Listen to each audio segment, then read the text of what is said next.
Oh yeah. Will's here. I know Will's here. Yeah. Oh Sorry right. about the lack of camera. I realized that Um, camera hinders my role play because I get self-conscious. So, It's all right. uh, yeah, I got a camera, but I lost my voice kind of. So Oh yeah, I should announce that, right? Okay, so I'm by the way, I'm turning you up at like 200% Discord, Will.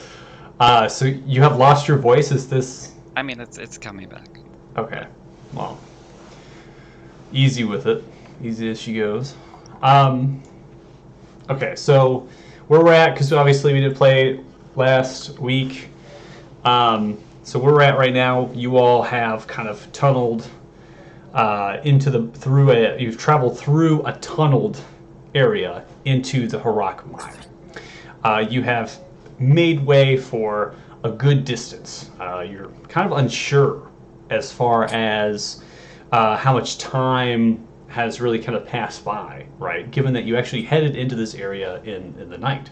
It was getting dark, temperature was dropping, things like that. You just wanted to come in here and check it out. Now, you had fought several of these gray dwarfs, heavily armored figures with shields, war picks. Some of them had crossbows and common bolts.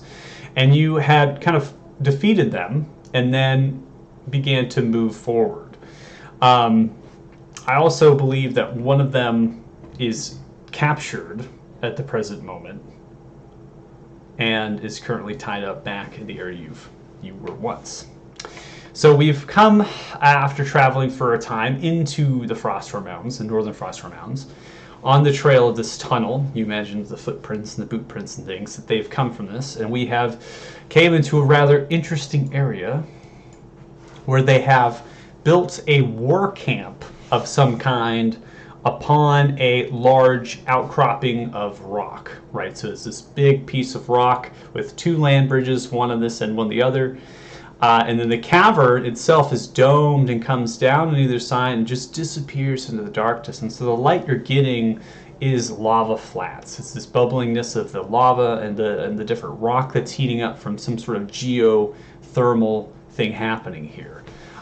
You can almost imagine that these land bridges were kind of carved, right? This rock piece was kind of carved from that lava activity at one point that's now simmered down. So it's no longer there.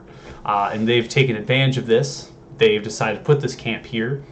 And what you're getting the idea of being in here, and obviously we had a decent conversation about what to do next, and just giving you some sort, some free, just being here and getting the vibe, is that it's intentional, right? They intentionally have tunneled and gotten into this area. This is a very remote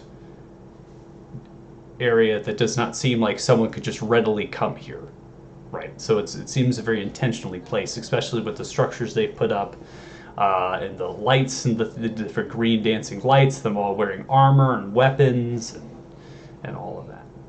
So that's where we're going to go ahead and start this section at. You all, again, were, I believe, coming up with a plan of what to do next. I'm going to go ahead and we and still don't have one. I'm going to go ahead and cue some music. The plan is always just fight. Yeah, right? We're powerful now. We're level 3. We can take on the world. Oh yeah, we're gods. Level We're 3, basically baby. God. Lower the music. Music been louder.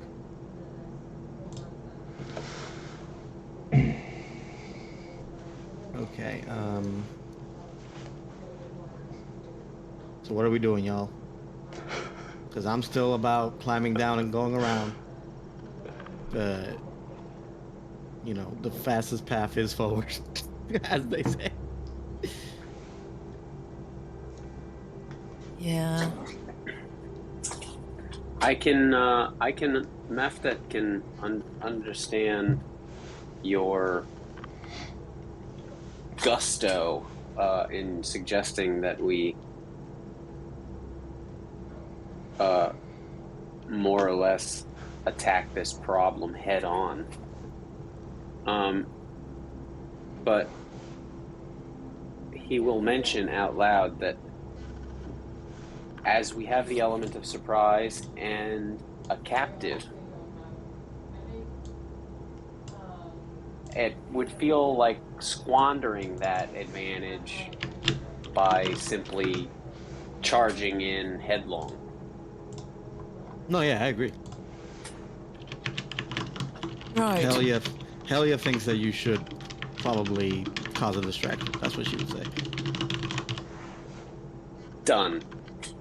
Mofdet starts climbing down the cliff. Wait, Oh, wait. Shit. Okay. Okay.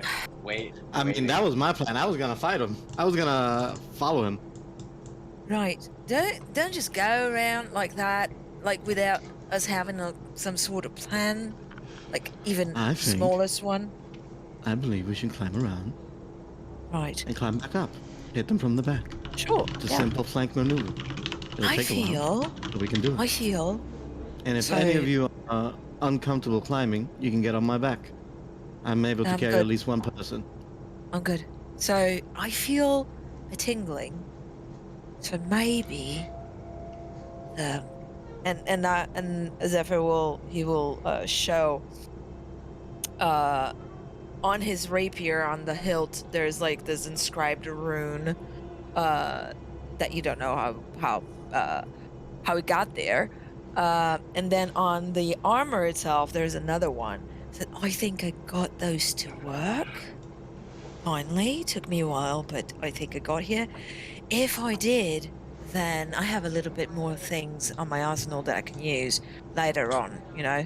Like, makes me a little bit stronger. And I think you can try to climb down. Mafdet can just cause a distraction. He's really good at that. And then we see. But the problem is, once he causes a distraction, the surprise is over. Well, hopefully we'll be on the other side. Alright, can you wait until he causes a distraction then? No, he has to wait until we're on the other side. Okay, so the signal is we are on the other side, and then once we are at the other side, then he goes and causes a distraction, and we just go. Yeah. Alright. Master can stay here. How far That's can you really lob? fast. How far can you lob a fireball, Maftet? The farthest I'm capable of is 120 feet. Right. Easy. You can do it on the. Oh, he's big really tent on the fast back. too, so I'm not worried about him getting to the place before we do. It's probably going to happen. I will cover my mouth and cast message to Zephyr and say we can also communicate more or less silently. I don't know. I can't reply to the message, so I'll just say it out. Holy shit, did you just speak to my head or something? You can reply to this message. Oh, I can't reply. Okay. Right. I think that works. That works.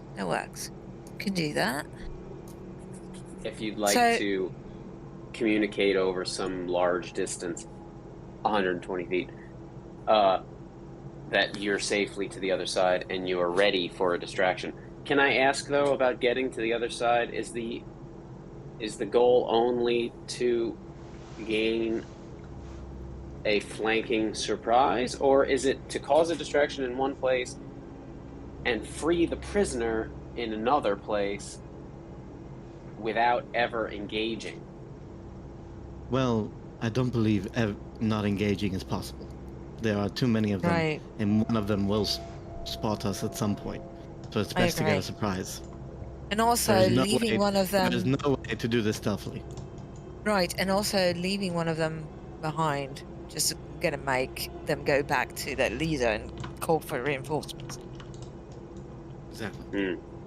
At this point, they've proven themselves hostile. They came here trying to take over this whole mine.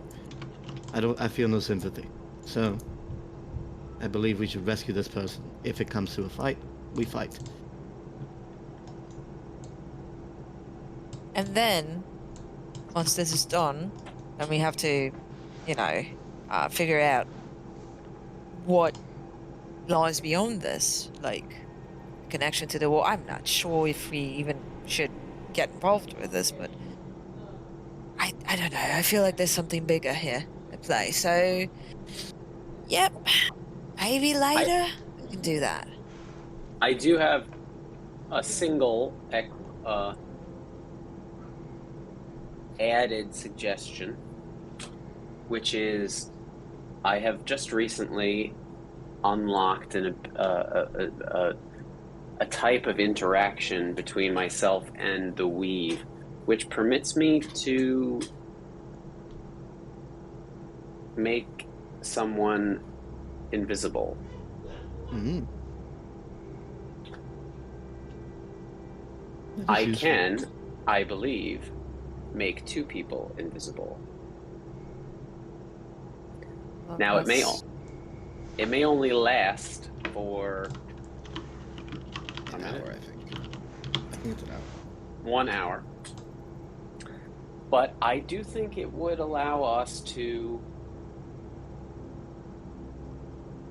maybe climb to the tops of those 2 towers and assist those sentries off the edge. Well, Sending 2 of us? I don't see that as a bad plan. no, Two that's, invisibles it's, go it's ahead not a bad plan. No, and climb the it's not. battlements. It's not. It's not. I'm strong a enough. bad plan. I'm strong enough to pull one of them over the battlements and climb it.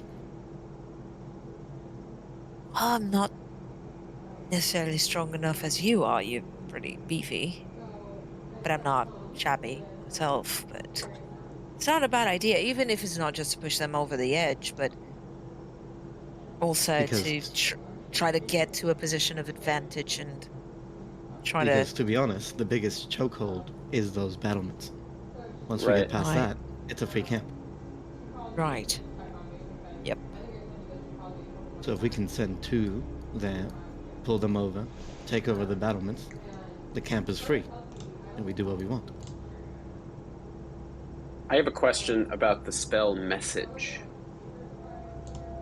Yep. Must I? Is it a? Does the communication happen within the mind, or must it be spoken out loud? It's a whisper. It's a I think. whisper. You're It whispering. does say a it. whisper. So the person is hearing this magical, like, voice kind of whisper into them. Is that something that someone else can observe? For them, no. Right. So because it if does it's on say there, if in it's a on there, whisper, yeah. right, For that only you can hear. yeah, so you're basically like, because you have to look at the You might components. see my mouth moving. Because the Right. components are verbal, somatic, and material. So you're saying something, right? So be it whisper or Right. the spell, and then on the receiving end, there's no audible thing around them. They don't hear. There's no. There's sound no created sound other emanating than from message. them. It's just in their Right, mind. okay. Yeah. So it wouldn't give away a position necessarily. Nope. Got Yeah. it. Now if they reply, they have to whisper They back. miss. Yeah. Right. Well, I do wonder about the volume of necessary for that whisper. It's only so you can But hear. I defer to the right. That Okay, only defer. you can hear. So they That can be. only They can just Right. whisper it super quiet. I mean, super quiet. yeah. Yeah. Perfect. So It's magic. if you're doing invisibility, obviously at the normal cast, it's just yourself. If you upcast, you can just target 1 additional. Mm-hmm. So if you upcast to 3rd, I think you get to have. No, Right. Or You- Invisibility or- you can cast on other people too, Yeah. right? Yeah, because it's a Or- second. So it's a 2nd level spell. So you can do it yourself or another person you touch to make invisible. or twin it. Or you can. Yes, You can as twin. well. You can twin with metamagic if you want. To save a spell because slot. Only because I don't have a 3rd level spell. So But you can't twin it, yeah. You can't twin it. Sorcerers, man. Who are you sending? I defer to the group. Well, I definitely think, Helia, you are one of the 2. Mhm. I believe the only question that remains is whether the second is Cora or Zephyr. What is the plan? What do you That's a do good you want question. us We to climb the climb battlements the and battle? throw them How over the tall side. is the battlement? From here, yeah. Yeah, how tall is it? So they're short. They're just under 10 feet. They're if you look at them, the best way to describe them is that they have worked stalagmites. So they have carved stalagmites. And so the staircases that are behind them are almost near vertical. Like you have to like climb with your hands and your legs to get up them. If that makes Okay. sense. So you could actually, Yes. given how tall they are, you could probably make a running jump and just grab Yeah. on top and then lift yourself up. I There's Or definitely if can. someone There's no actual Or- lip. There's no railing. It's just kind of like this little, kind of a nudge of rock, right? So Right. they're just standing on a platform. Plateau. Yeah, Mhm. yeah. so I can do a running jump easily. and if someone could become large, they could just right? Yeah, you could just grab someone off Yeah, or okay. attack. Yeah. Yeah. Okay, great. And so I'm gonna look at Mefta and say, I have a way to get up there that, it's easier. So if you Okay. want me to be invisible and I can get up there. Or maybe I'll just do that before. Question, DM. Yeah. Would that count as a spell? What I can do as a bonus action to make myself large? Because invisibility, if I cast a spell or do an attack, I lose invisibility. But that Are you is talking not about a Giant spell. Smite? Yeah, Giant Smite's not Yeah. a spell. Okay, so I could do that while invisible. Okay. You can't. Right, so this thing that I've finally managed to crack? I can call upon its power to become like large. So I wouldn't even have to climb it, just yank them off the edge and get them down. So, Alright, so you'll be behind me. Otherwise, I don't have no problem not doing it. But otherwise, the attempt at surprise would be to scale the vertical face of the cliff around their line Well, of sight. Here's why I like the second plan better. It's faster, and it does cause a surprise too. So I believe invisible and then running Yonk across and then them. surprising the bottom is better. Right, because Sure. we don't have to fight anyway, so there's And just no way out of the fight, so. it stops the risk of falling into lava, which doesn't sound good. Right. Right. And Cora's tiny, so I think she can try to. And once know. mhm. While you're out doing that, she'll hold up one of her oil flasks. I'm going to throw this into that brazier. Do you think you can Once- get there? I believe was you should born do it to on our. I believe you should do it once the signal is gone. As in, once you see these two over here on the battlements down, then you guys spring, the three of you. Do whatever you need to do. I think this is a good idea. Just like make the oil explode in the brazier. That's not a bad idea. So, but I agree. Let's wait for the surprise to be. Maybe once you see them flying from the battlement, you throw the. Once you hear the scream, Yeah, exactly. Yeah. the Welcome scream, the go word is blood curdling scream. Mm-hmm. Alright. I guess I'll stand next to Zephyr, ready. I take out my bone pouch. I scatter a couple of turkey vertebrae and cow ankles and pig knuckles and all kinds of little cartilage pieces. I draw my hand across the top of them and I snap at you. And each of you, I spend 2 sorcery points and cast invisibility on Zephyr and Helia. Okay. Do we still need to roll stealth, yeah? Yes, you will still roll Okay. stealth, and then I need to know who's first. I'm gonna go first since I can tell you're gonna go big. I Yeah. need the space in the bridge to go first. So And I'll go Uh, say left or right. I'll take left. You take right. Okay, I'll take right. And oh my Wait. god, that was almost a 20. Do we have advantage? Yes. 'Cause you're invisible. I believe that you can hold on Alt to do it. I have a condition placed on you. It might automatically give you advantage. I'm not sure. Okay, let's see. I Yes, it pressed down does. Alt anyway. Yeah. Much better than me. 14. But I'm 14. Yeah. So I'll take it. All right, so Hell, you're first. Go ahead and give me a perception roll. Okay. Perception. Jesus Christ. Okay. Wow, you're Can I rolling roll good in bad. this game? 10. All right.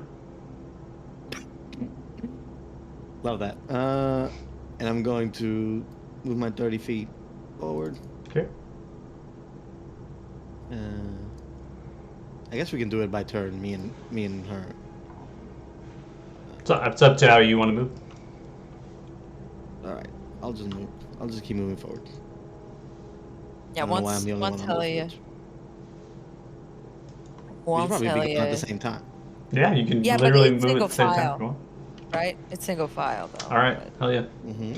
As you begin to walk invisible across the land bridge, you feel as if your foot has crossed over some sort of tripwire of some kind. Please make a dexterity saving throw. Of course. Why can't I move anymore? I paused it. Oh, you paused it. I will move you to That's- what position you want if we engage in this. No, that's great. How do I do saving throws again? You should see under saves dexterity. Uh-huh. I'm great at these. Holy fuck. All right. You're rolling so bad. So Hell yeah, Holy as you make way across, your Well, there foot goes that plan. hits against this tripwire. As it does, it kind of snaps, and you kind of almost like lurch forward just for a brief moment. You're not sure of what there was, or what could have been. There's no noise, there's no explosion. You look left and you look right. As you do, you see in the dirt and the rock, there appears to be very subtle runes of this dwarvish dialect, and these thick guttural sounds that they could maybe emanate out. There begins to be shuffling and movement from the camp. Oh no. Okay. I will still move ahead, Okay. keeping an eye out for the rest of the way for any more tripwires.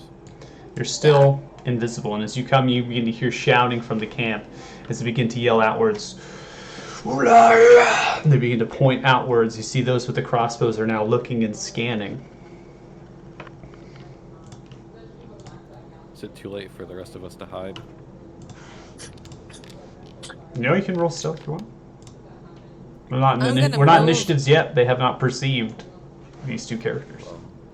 I I'm would gonna love to roll move if you stealth. tell me if I have to roll anything, because I I don't will. want to meddle. Yeah, here. no. You just keep moving on, act normal until I pause it, and I'll Okay. ask you to roll initiatives. They have not Okay. perceived you both.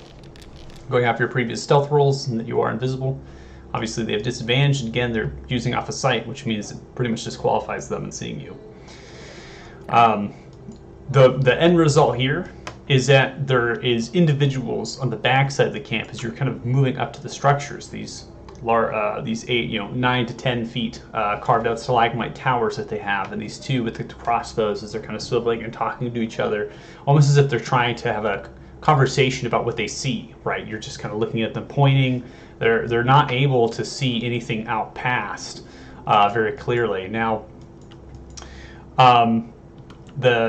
Many of them are now shifting and kind of forming up as best as they can, grabbing the war picks and shields out, and just forming like a staggered like phalanx behind the towers as they're kind of like raising and just wondering what's going to happen as whatever device that they had set up at that tripwire somehow warned them with no audible cue to you. Now, Cora, you went ahead and rolled a stealth. It doesn't seem like they, even with the dark vision that they do have, as they're kind of scanning out towards you, they don't perceive you. for Moftet and Amos, you are outside of their visible range. They're just not noticing anything as you're kind of just standing in the darkness. Okay. Can I, as I'm going to go closer, I will be kind of climbing instead of walking on the path. Okay. So you're kind of going down and climbing along? Assassin's Creed style. Okay. I believe you have second story work, right, which allows you to move pretty fast while you're climbing. Yeah, I was born Okay. to climb. Okay. I will have you roll, because you are free climbing. I'm going to have it probably do an acrobatics or an athletics just because of how you're moving upon the rock, whichever one you prefer. Okay. At this point, I'm going to go ahead and pause it. And we're going to go into initiatives now, just because we're going to have potentially combat or at least hostile actions happen from the two figures at the towers. And that way we can make sure everyone is potentially getting their turn to move and interact if they want to hold ready actions, things like that. So I'm going to go ahead and unpause it and go ahead and roll your initiatives. Oh. That's more like it.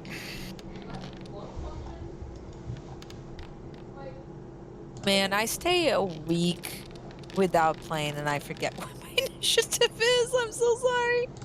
It's an utility. It's in utility. Oh, utility. Thank Yeah, you. utility drop down. You should see it. Yeah, I saw it. Ooh, natural 20. Oh, Holy okay. shit. All right. Holy Alright. shit. Alright. That was pretty good.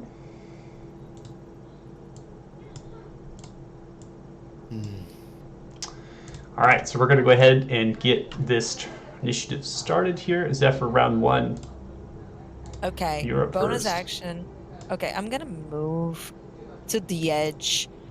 Bonus action, I'm gonna use Giant Smite to grow to large. Okay. But maybe I'll do it here because I know I'll take more space. I'll use that, and I think you put it on condition, no, on effects. So I'm gonna put that. And I'm still invisible, so that's my bonus action. And the idea was to toss them off. So I'm gonna get my giant hand. No one sees that, which is very sad. I'm gonna get my giant hand and try to yank him out of the battlement and into the chasm below. Ooh. All right, so I need an athletic check. With advantage. Does Cloud do you think the condition gives me the advantage? Yeah, so make sure to hold on Alt just in case the conditions Okay, aren't I properly have set. Alt. You have advantage from your invisibility, but you also have advantage because you are Giant Smite. So you have advantage on strength checks. Yep. Yeah, the strength checks. That's what I was thinking. Okay, so checks, strength. So it's an athletics or just a strength check? For you, I believe it's athletics because we're attempting to grapple first. Okay. You're attempting to grapple them, and then you're going to move them, is what you're going to do. So where we first need an athletics check, and then we'll have an actual strength check as you kind of throw them off. Okay. So here we go. Holy shit! 20. That was almost bad. That was almost bad. Okay, so as you grab, you are just barely able, as you come in, out of your invisibility, you grab him. As you wrap him up the best that you can, as your large size allows you. See this stunned face kind of overtake him slightly, as he's almost taken aback by what's just happened. You have him grappled now, and you attempt to move him. He appears really stocky and sturdy, very heavy, and it was just difficult to grapple him. And so now you're going to attempt to take him and move him off of the cliff. Yeah. So I need a flat strength check, and that you do have advantage as well. Which is better than my athletics. Because I have proficiency. But yeah, people see a giant, because I'm out of invisibility now because of hostile actions. People see a giant, not giant, like a large-sized Zephyr standing right on top of this cliff. Holy shit, come on. Ooh, that was bad. Okay. That was bad. Okay. Well, it was a try. So as you go to wrap him up, and then you go to take him and move him off. He holds his ground, in your grasp as you go to take him and move him. You only are able to get about 5 feet, and he's able to maintain position on the actual tower. I'm going to denote that he is right now grappled by you still, so he is still grabbed up by you. That is going to be your action and your bonus action. Bonus action, and that's it. And I'll stay. There's nothing else I can do. I'm not going to move. All right. Unless I move, because if I move with him, I would have to do another check. So you can move with him, but there's the verticality here is that he's going to come wherever you go. It has to be at the same level. So you're kind of holding him there, and you can move him about that space. But as soon as you take him off of that, that's fighting. You go to a different level there. Okay. Yeah, no, that's fine. I'll just keep my hold on him. Yeah. I'm gonna bonus action rage.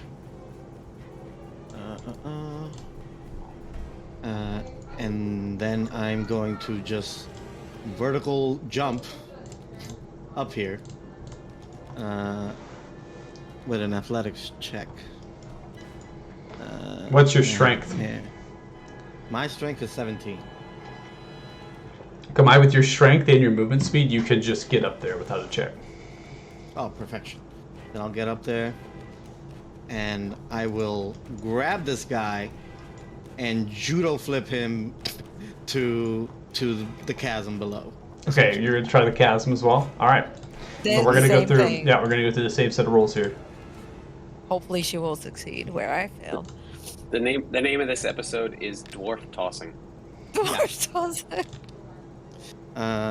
Okay. So athletics, yeah? All right. Yeah. Okay. 15. That's better than nothing.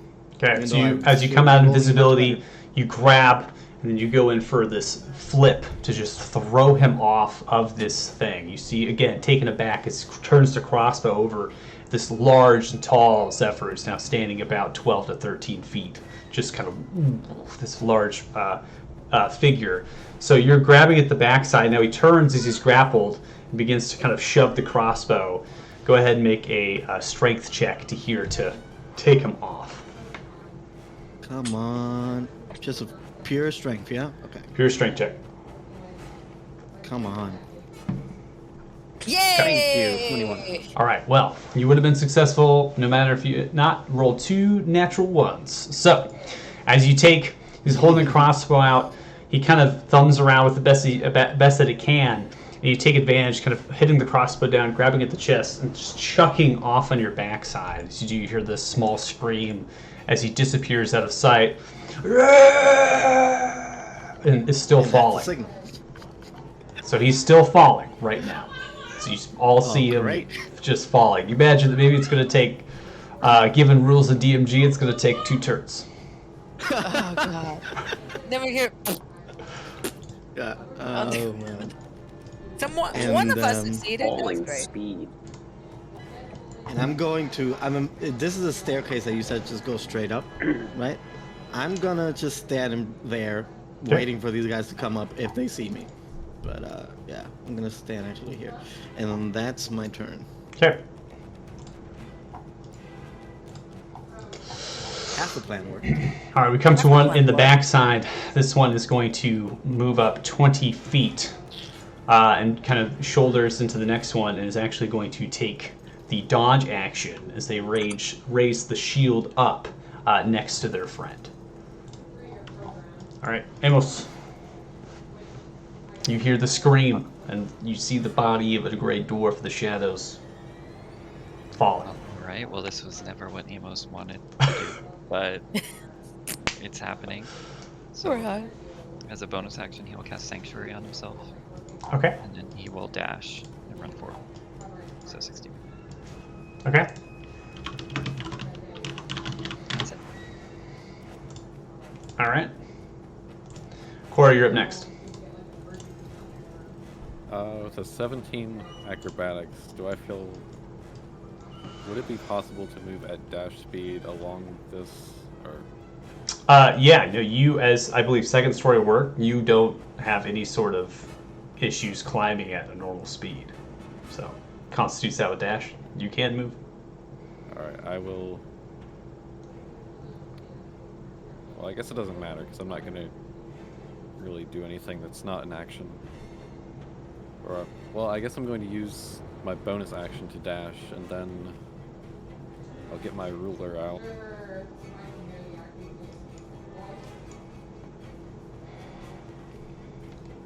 Can I take one of my ball bearings out with my sack of 1,000 and kind of like Hitman style throw it and distract these guys, which is not going to work, but I want to make them worried a little bit.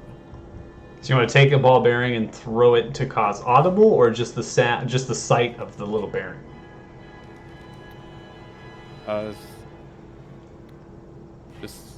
Just the sound is what I'm going The sound, for. like going for that metal cage or something, just kind of lobbing it and hoping it hits something. Yeah, so they might think that there might be more of us up there now. Okay. We've got you surrounded.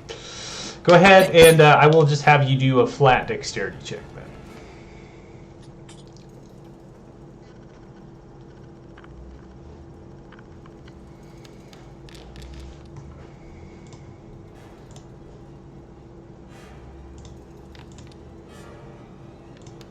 Okay. You're not sure if there's a desired effect just yet. As you kind of lob it, you hear a slight little tink of metal. You imagine that you kind of hit towards the cells, or maybe the brazier behind is kind of a large lob. Not sure yet. Alright. We have them on the ropes with that. Is that the end of your And turn? my turn. Okay. Yeah. Alright. This one is going to move 15 feet and then climb up the actual staircase. Again, all fours. Bitch. As it does, takes the war pick in one hand, shield at the side. It comes in for a strike at you. It's going to be a 23, which hits with 9 points of piercing. You should half that to 4. As the first strike kind of collects right in towards your leg, it just scrapes across and then hammers down to the stone with a large thunk. They kind of lift it up, and then they use the remainder of their movement speed to kind of pick themselves up, and then grab the shield and begin to posture at you. Oh, buddy, you put yourself in a bad position. Because I will just kick you off. Coming out of the tent is this shorter-looking gray dwarf, say about 4 foot 1 inch. This is carrying a kind of a crooked-looking quarter staff, as almost like a walking stick, wearing a robe, and this disgusting snarled face with eyes of white. Oh, he's ugly. He's just kind of has this large gash and this vicious-looking thing, beard and blood kind of pouring from the mouth. Just kind of huddles and looks outwards, begins to yell, and raises his hands slowly like this as he's just kind of yelling. It appears to be some sort of commands. You're not sure if there's any effect at the present moment. They have a mage. All right, this one is going to take a full dash, end the turn there as they approach you, Zephyr, on the side. Come to the one that is grappled on top. This one is going to attempt to break their grapple. Please make an athletics check for me. Okay, where's my athletics? Oh, now I roll well. Okay, 19. They had a nat 20. They're no longer grappled. No. That's going to be their action. And they don't move. They have a crossbow. It doesn't seem they have a war pick or a shield. They just have the crossbow. They don't particularly move as you are standing up at them. So they're just kind of having the crossbow, and they almost hold it up like this. And that's going to be their entire turn. Moftet, it is your turn.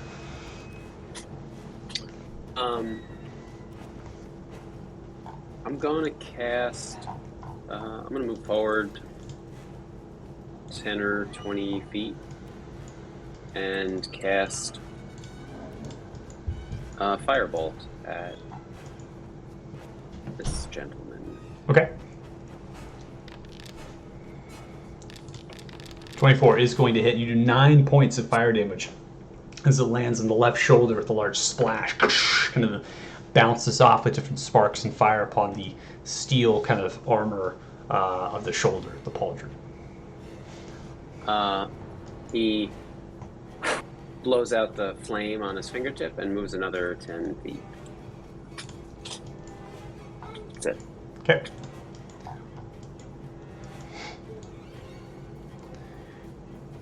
That's going to be a dash to get all the way up there, as does this one has a war pick and shield. Dashing up and climbing up the actual staircase. Again, full movement.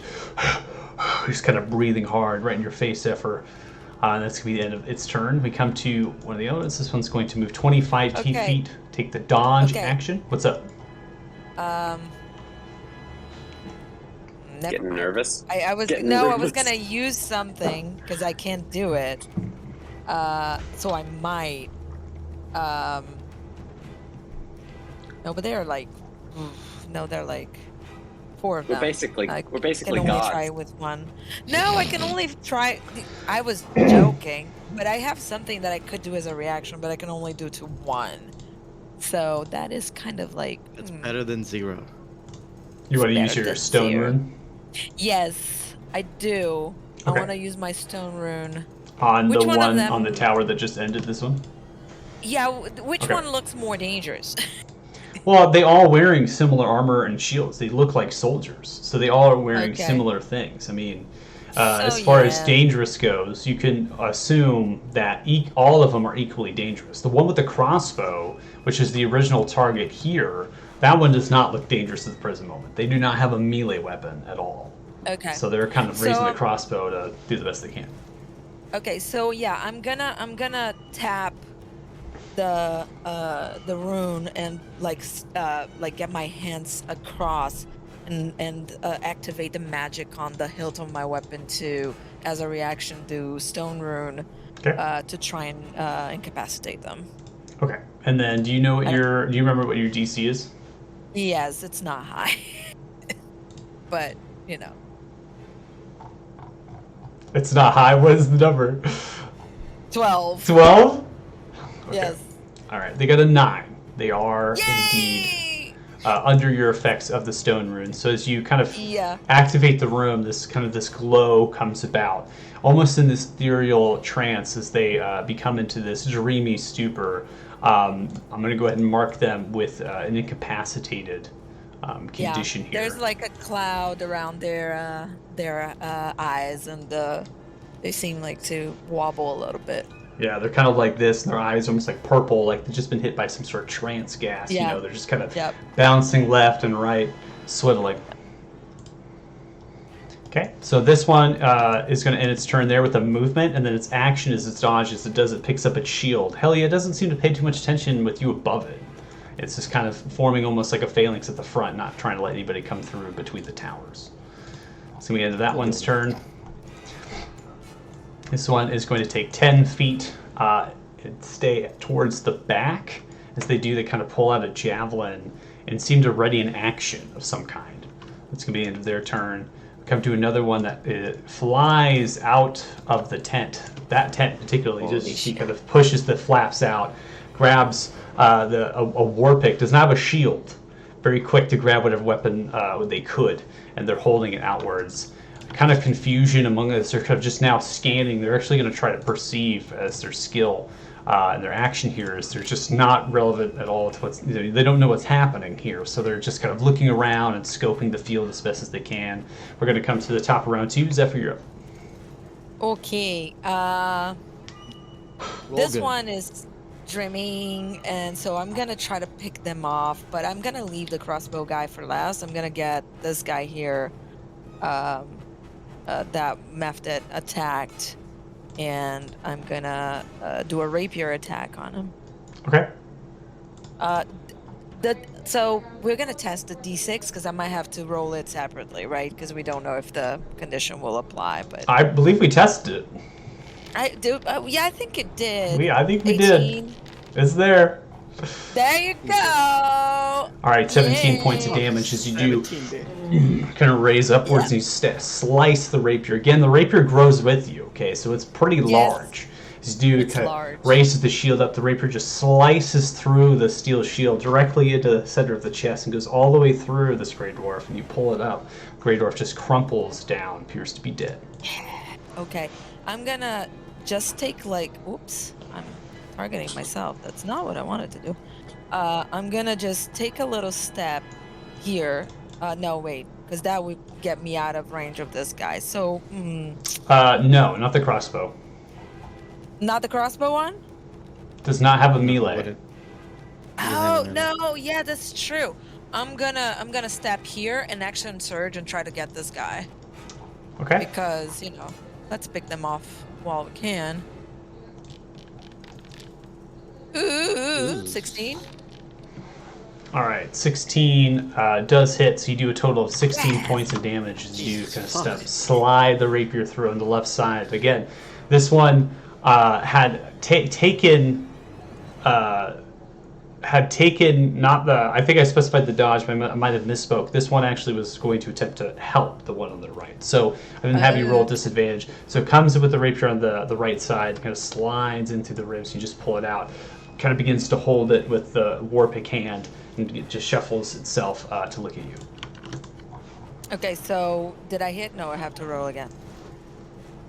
No, you did hit. I misspoke. That one did not have. That one did not take the dodge. They took the help action with their friend.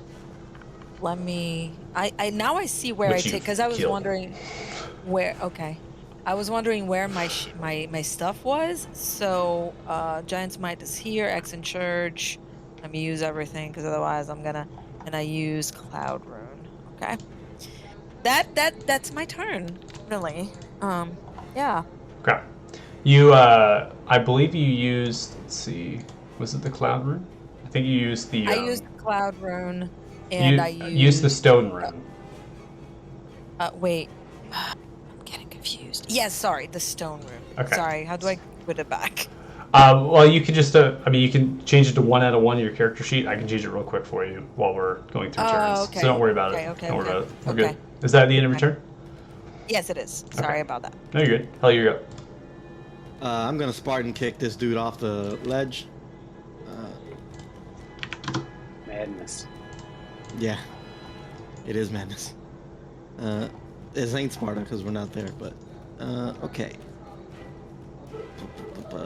And this would be straight athletics, yeah? Okay.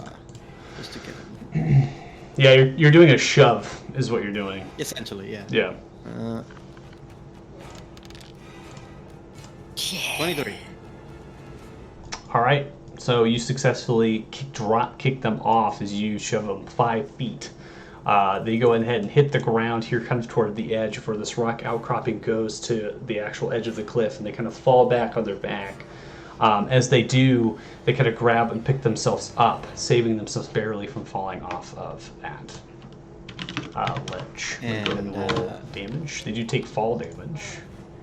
Great. And I will actually drop down the other side here and get here in between the middle of this. Okay.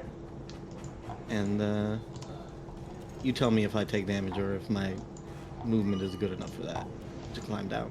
Your movement is good enough to climb down. Yeah, you are able to pull yourself down with your movement. Again, it's half movement speed to climb, and with this, you could climb down like 2 feet and then drop the rest, not take fall damage, right? So there's not much movement speed there. However, you have triggered a ready action from one of them that's going to throw a javelin at you. Great. 16. That does hit. Just hits. 5 points of piercing damage. You have to choose. so the javelin glad I kind of have. skims your shoulders. You come zips by and falls down the lava flats. Thank God for stupid amounts of health. And that's my turn because that was action. I don't my rage is still up. Yeah, that's it. All right. 25 feet, charges forward with the war pick, comes in for a swing towards you. As the 10, which misses, you're able to kind of dodge out of the way, slaps down the war pick, picks up the shield, and begins to stamp it like this. That's going to be the end of its turn. Amos, you're up. Well, keeps moving forward. Doesn't believe in this plan, but it seems to be going all right. So he'll raise his fists together and cast Emboldening Bond on Zephyr and Helia. They could have had it before, but they didn't ask for it, so. Well, we didn't know what we were doing, really. I mean, it works on stealth checks, even, 1d4 dice. Yeah. But yeah, you guys have Also, 1d4 per also- Man, I'm a moron. Yeah, also some of us might have forgotten you had that. Yeah, I know. But that's it. Okay. My character's pretty stupid too. Yeah. I'm just playing my for type here. I'm this stupid. Cora, you're up. Okay. This movement is going to make Pythagoras mad, but I will bonus action dash and go.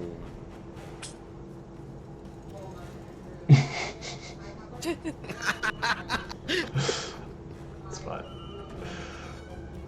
Holy fuck. Yeah, Oh, and man. that's only 45 feet. And as I'm going around here, does it look like these two guys, either of them, have noticed me? Well, the one's incapacitated on the left, so automatically does not, automatically fails on that incapacitation. The one on the right does not perceive you. Hate to see it, or not see it, I guess. But I'll use my rapier to attack this poor unsuspecting guy. So your unseen attacker scroll down to Alt when you attack to gain advantage, and then we have sneak attack to deal with if you do hit. I'm trying to press T to target and it. It's not working. Oh, now it is because I said that. Oh no! Ooh. Oh, We have. Oh, what is that? How does that work? That's so funny. That's great. Not even the sneak attack damage. Give me some. Double. Yeah, roll a sneak attack for it. Holy shit! That's gonna be so much numbers, so much numbers. What is it when you're level 3? 2d6. 2d6, yeah. Yeah. So 4. Okay, now I. Yeah, so you always maximize the 2d6, so you're guaranteed to have 12 damage. So we just gotta see. I'm going to take the wind out of this big roll by saying that I don't see where the sneak attack roll is on the bar at the top. Oh, you don't see it? No. So under features, you should see sneak attack on the top left. Under active. features, I was looking at the wrong place. All right, so we have 6 plus 12. That's gonna be 18 points of damage. So how do you want to kill it? 30. Holy shit! I feel like I want to tap this guy on the shoulder and get his attention, just to kind of showboat a little bit, and then get him through the neck. Oh, tap on the shoulder. This is one of the crossbow, right? It comes, twists and turns, looks at you wide-eyed. You can take the rapier and stab straight through the neck in a low posture, right? Kind of underneath the crossbow is just holding it outwards. Begins to kind of gurgle. Just falls backwards off. And on that note, does this crossbow look like it's too big for a halfling to use? So this the crossbow that he is wielding appears to be a heavy crossbow.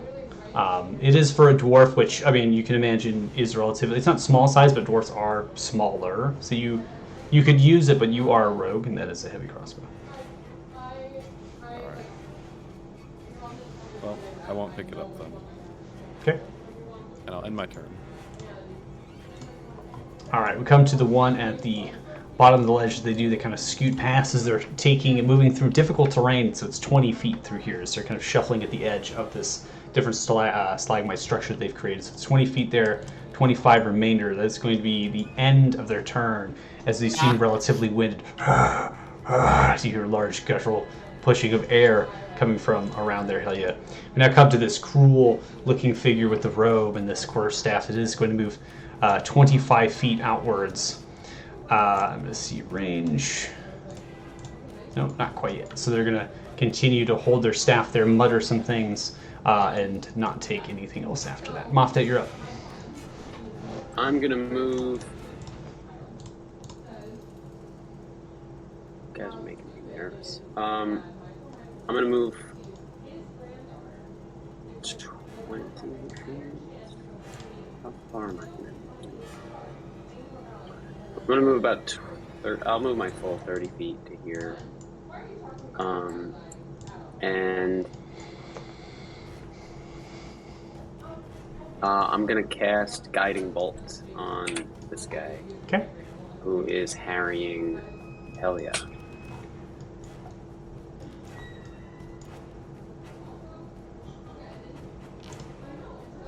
Nice. 24, that is going to hit. 12 points of radiant damage. So So you kind of fire it outwards. It kind of arcs slightly up and then down, drops down on the dwarf just on the shoulder and blows a bit of it off. Kind of yells outwards as he's slightly aglow for the next hit to gain advantage. You see small, Helia, you see small, like bursts of like glittering radiant energy perfectly illuminate him like a fair, that the hammer game at the fair. Nice. Waiting to be struck. That's my turn. All right, come to the one that's incapacitated. It's going to attempt to do another saving throw at the end of its turn here. Is going to fail it. Still in an incapacitated state. We come to the one that is severely injured from the rapier and somewhat surrounded. It's actually going to rotate with their friend and come in with a strike and flanking to you, Helia, with advantage. Go for it. 21 hits. Yep. It does 4 points piercing, which is only 2. What's up? Can I use my reaction to negate his advantage? You can. I will. Okay. All right, in that case, it rolled a nat 1 and then rolled a 1 on the percentile dice. So as you see that it goes in for the swing, misses. I'm going to go ahead and put 2 health back onto your character. As it is almost guided, right? As it's like slowed down for a bit and then sped up rapidly, and they mistime the strike as it's like time itself is kind of morphed in a way. And they completely slip, twist themselves around, and fall down into the ground. They're now prone. Incredible. Oh, perfect. Come to Guys, one of they've the hit me next 5 times, and I'm barely injured.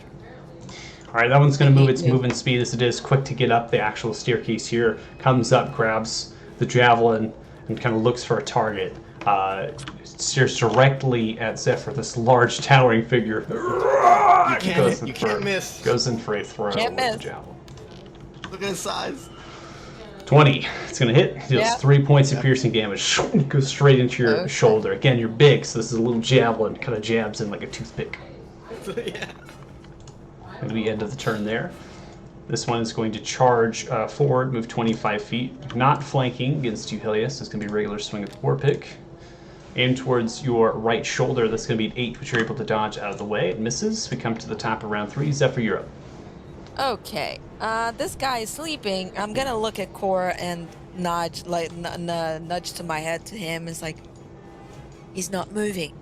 Just go for it. And I'm just gonna move here to flank with my buddy. Actually, it's hard to move large people. Okay, I'm gonna move here and try to attack this guy here with my rapier. Okay. So You have advantage from flanking, but it is prone, so Yep. it should automatically give you advantage. Oh, it's prone. Oh. Yeah, it rolled a nat 1 with the non-advantage there. It got from flanking, and then it also rolled 1 percentile, okay. so unfortunately it fell over. So Jesus Christ. 20 hits. Why do That you does roll so much? 14 points of damage. As you do, you Because I have. Sorry. take the rapier. I Go for it. was explaining why I do so much damage. Dueling plus 1d6 from Giant Smite. That's why. Bust. Anyway. Yeah, so it gets a guaranteed +2 from dueling, and then gets the d6 from being a giant. Being a giant.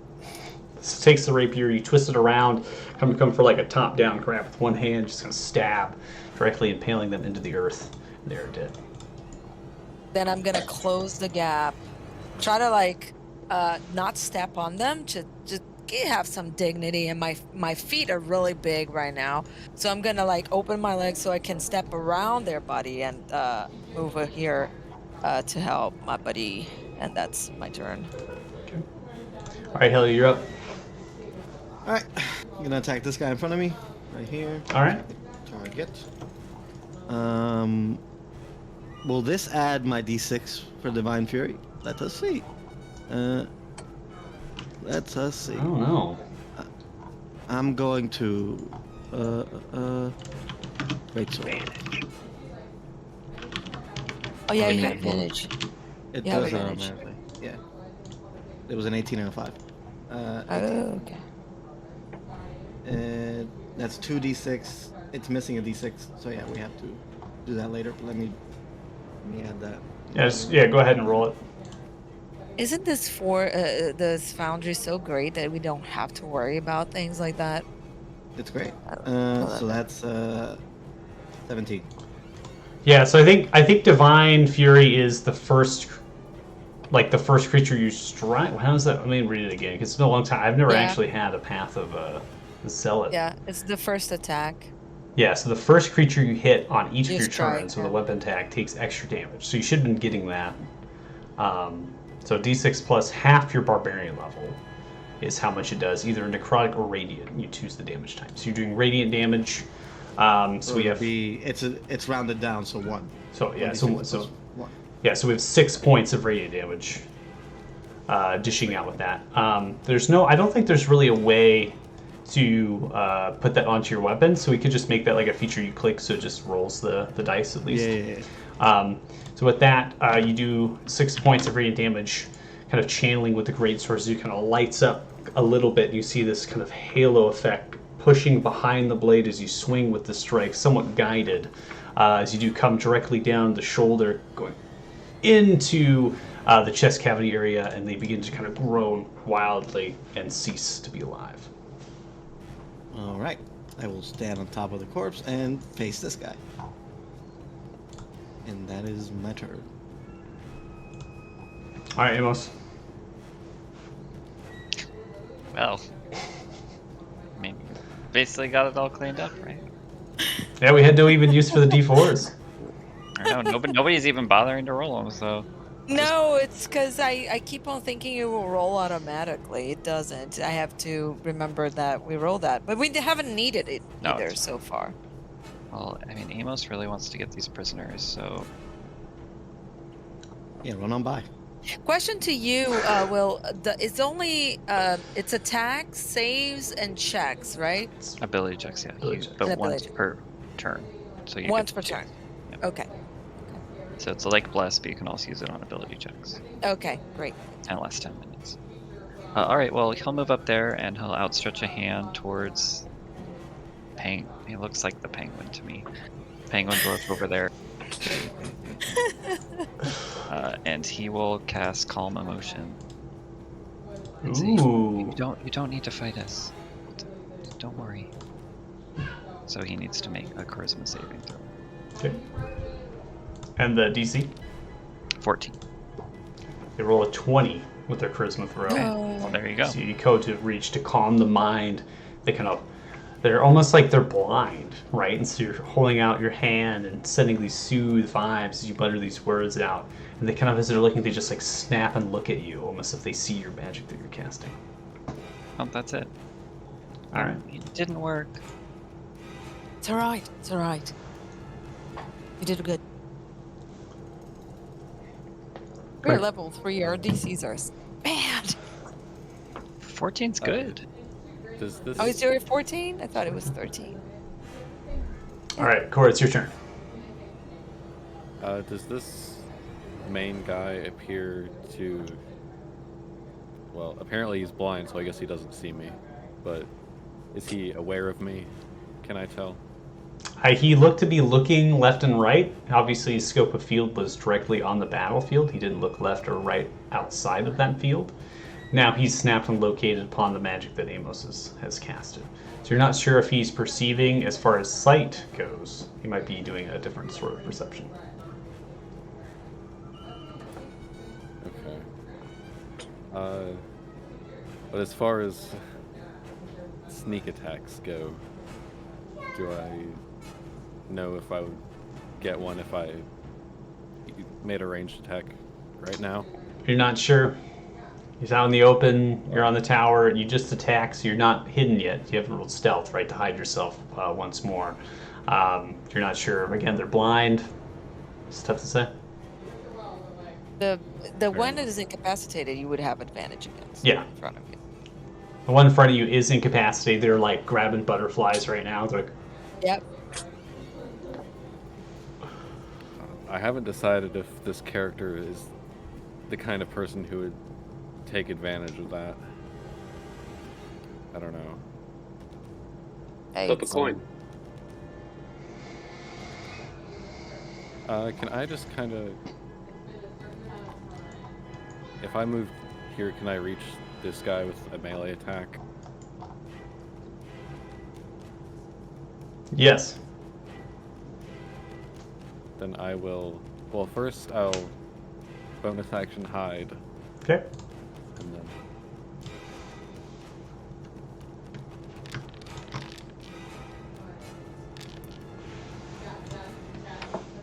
Okay.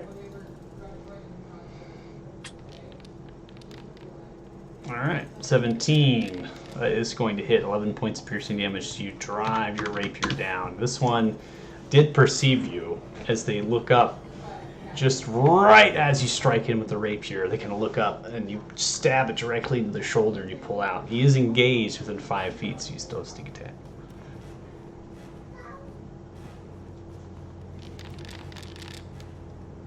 Ten points of sneak attack damage. You kind of drive it, twisting the rapier in a little bit and then pulling it outwards. You almost had to go to like a half crouch, almost prone, right? But your small stature allowed you to get really close to the ground and pull the rapier down. It begins to bleed from the neck region, the shoulders, just kind of pouring outwards. Kind of hits the back of the structure and it's now like swaying left and right. Okay. And actually, I'm gonna move away from him so he can have his little attack of opportunity if he wants. Okay. He's gonna try to do it. 9, it's gonna be a miss because he kind of lurches his back. Again, super weak, just smashes the war pick into the rock behind him.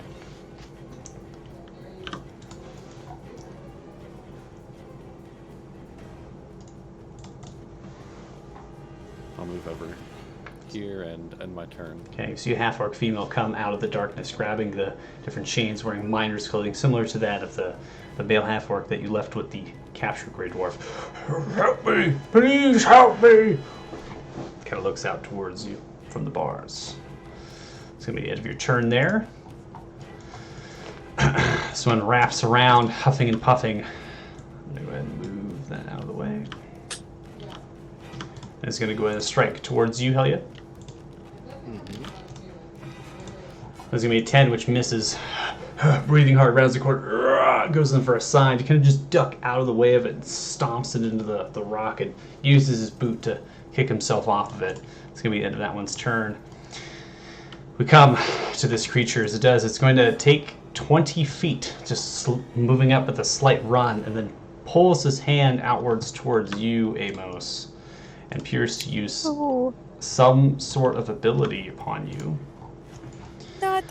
Not the best boy, no. Should prompt you with an intelligence saving throw. You have succeeded on it. For a brief moment, you're taken by some sort of psionic presence within your mind that's telling you to attack your friend next to you. As he kind of raises his hand outwards, you don't do anything. No reaction. You see him spit upon the ground. Kind of snarls with his teeth. That's going to be the end of its turn. Moftet, you're up. Did we notice it cast? It held its hand out and was waving it, yes. Perfect. You notice it did some magic, yeah. Perfect. We're doing a hand wave battle over here. It's like Amos and this thing is just, they're just waving hands at each other right now. I'm going to take another 20 feet forward, and I'm actually going to hold a cast of Guiding Bolt for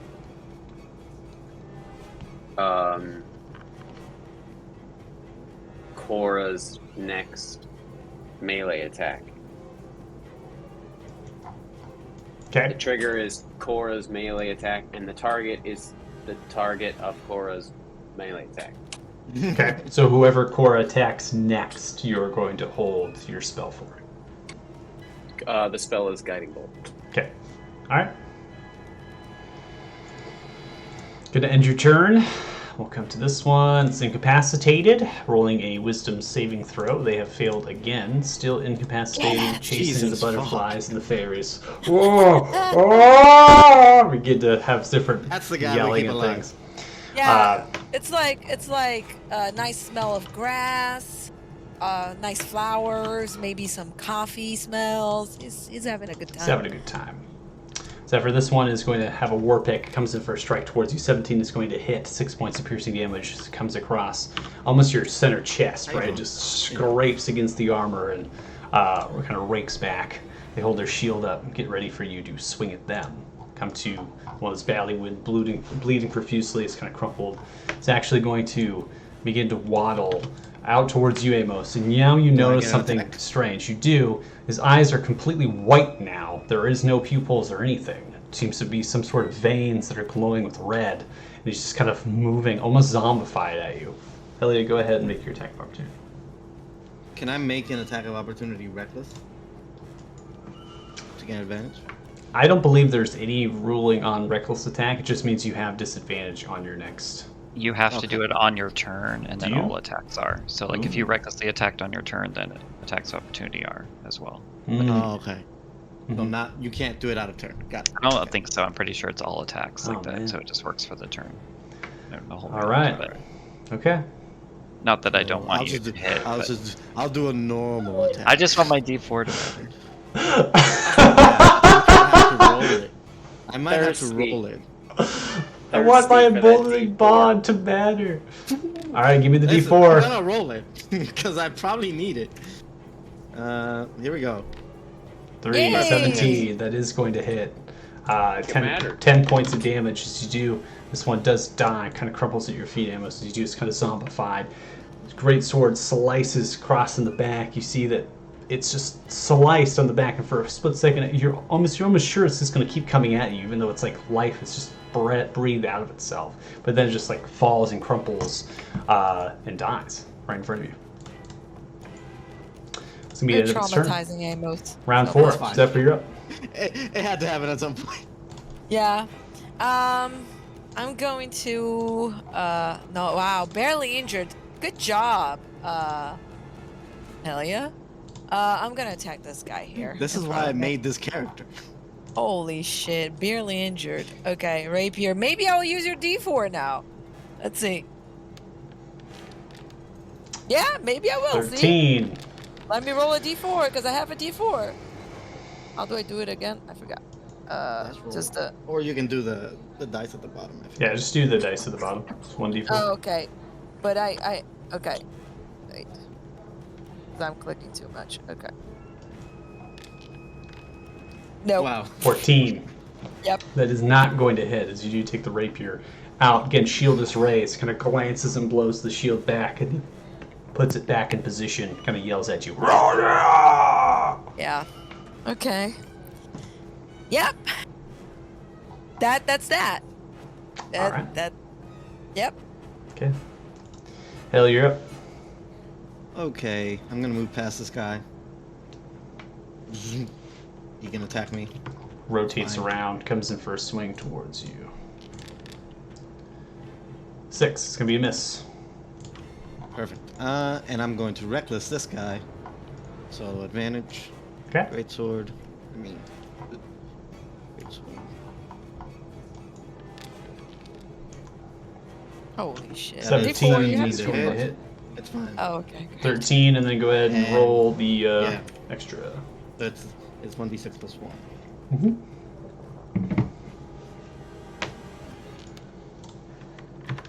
Perfect. 5. Alright, takes additional 5 points. Again, radiant damage. So almost like a blaze guy with a halo behind you. You slice through the robes and you just go into flesh. There doesn't appear to be any armor upon this robe figure. It just kind of cuts through the robes. You see a trickle of blood down from the chest. And gets to yell upwards. And that's my turn. And it's Alright. Harry the Mage. Amos, you're up. Okay. Well, given what he just saw, even though he's not sure, he'll move up a little bit. And he'll clasp his hands together and say a prayer to Ilmater as he uses Channel Divinity Turn Undead, just in case any of these are actually undead. If they aren't, that's fine, but... Okay. And then he'll move back. Let me go ahead and take a look at something real quick. And paste it. Oh. Hmm. A peek I mean, this guy- behind the curtain. This guy doesn't look not undead. I'm just gonna say. It doesn't look normal. Yeah. Doesn't look not undead. Mm-hmm. It's like how Yoda would answer that question. Yes, exactly. Yes. Instead of saying he looks undead, you know, which Have a is way the of easier. words. Right. Doesn't look Okay. not undead. Okay. And if you consider the un in dead, it's like a third negative. Yeah, right?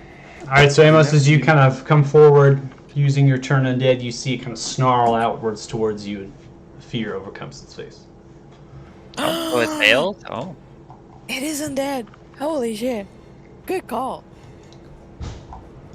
Okay, well, And ask now you can't away. attack it anymore. I know, right? Kind of provoked. I don't know. I don't know if I want to meta that, but Yeah. Yeah. Okay, well, that's it. All right, Corey, you're up. Alright, I'm going to fast hands bonus action try to unlock this this cage. All right, go ahead and give me a Thieves' Tool roll.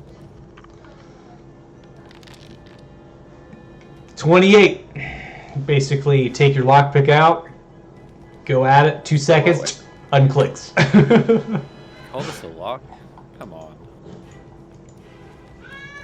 And can I feel like I'm cheating asking for a free action, but can I give the orc woman one of my daggers? I Yeah, I don't want to mean, use my action for it. that's fine. You could throw him a dagger. Alright, I'll do that, and then Okay. I'll come behind and get this guy with the rapier. Okay, you have advantage, so hold an alt because you are flanking. Oof.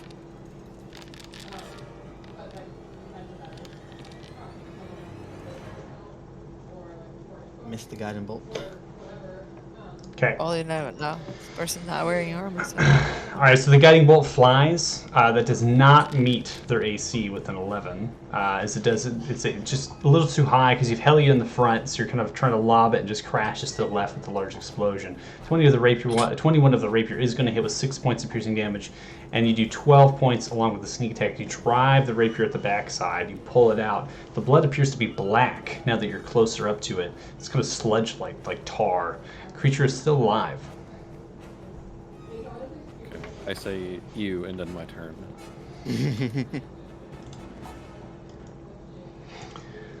All right, seeing that there's an overcome of fear, you notice that Amos, as you hide behind the corner, this one rotates up towards you. Its eyes completely white, zombifies. It charges forward towards you. Oh no. Comes in for a swing. It's zombie. 13 is going to hit. That is 4 points of piercing damage. I'm going to use. Yep. Well, what points do I want to use that? Yes, I will because best boy.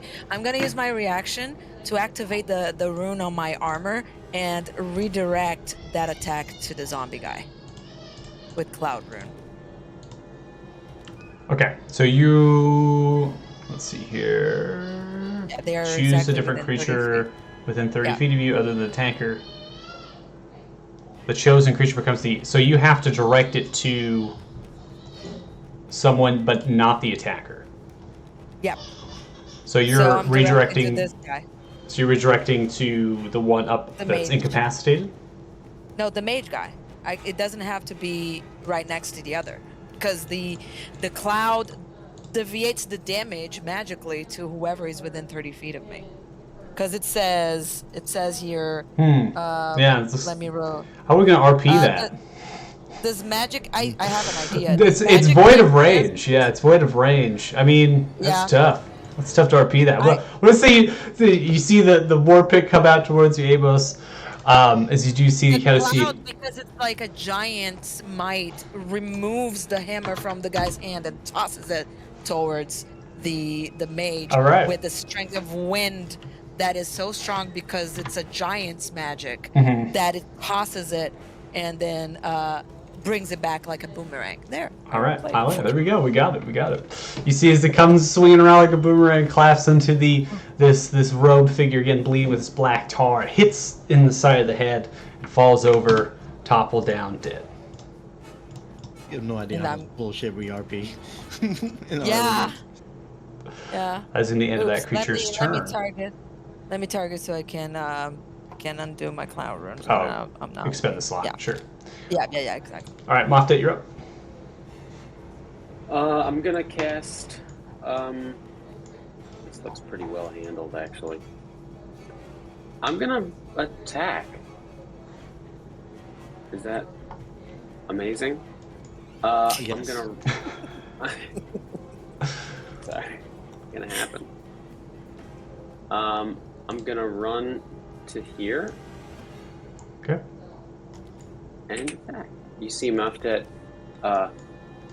pull his hands a little farther out of his sleeves, and you see this like glisten from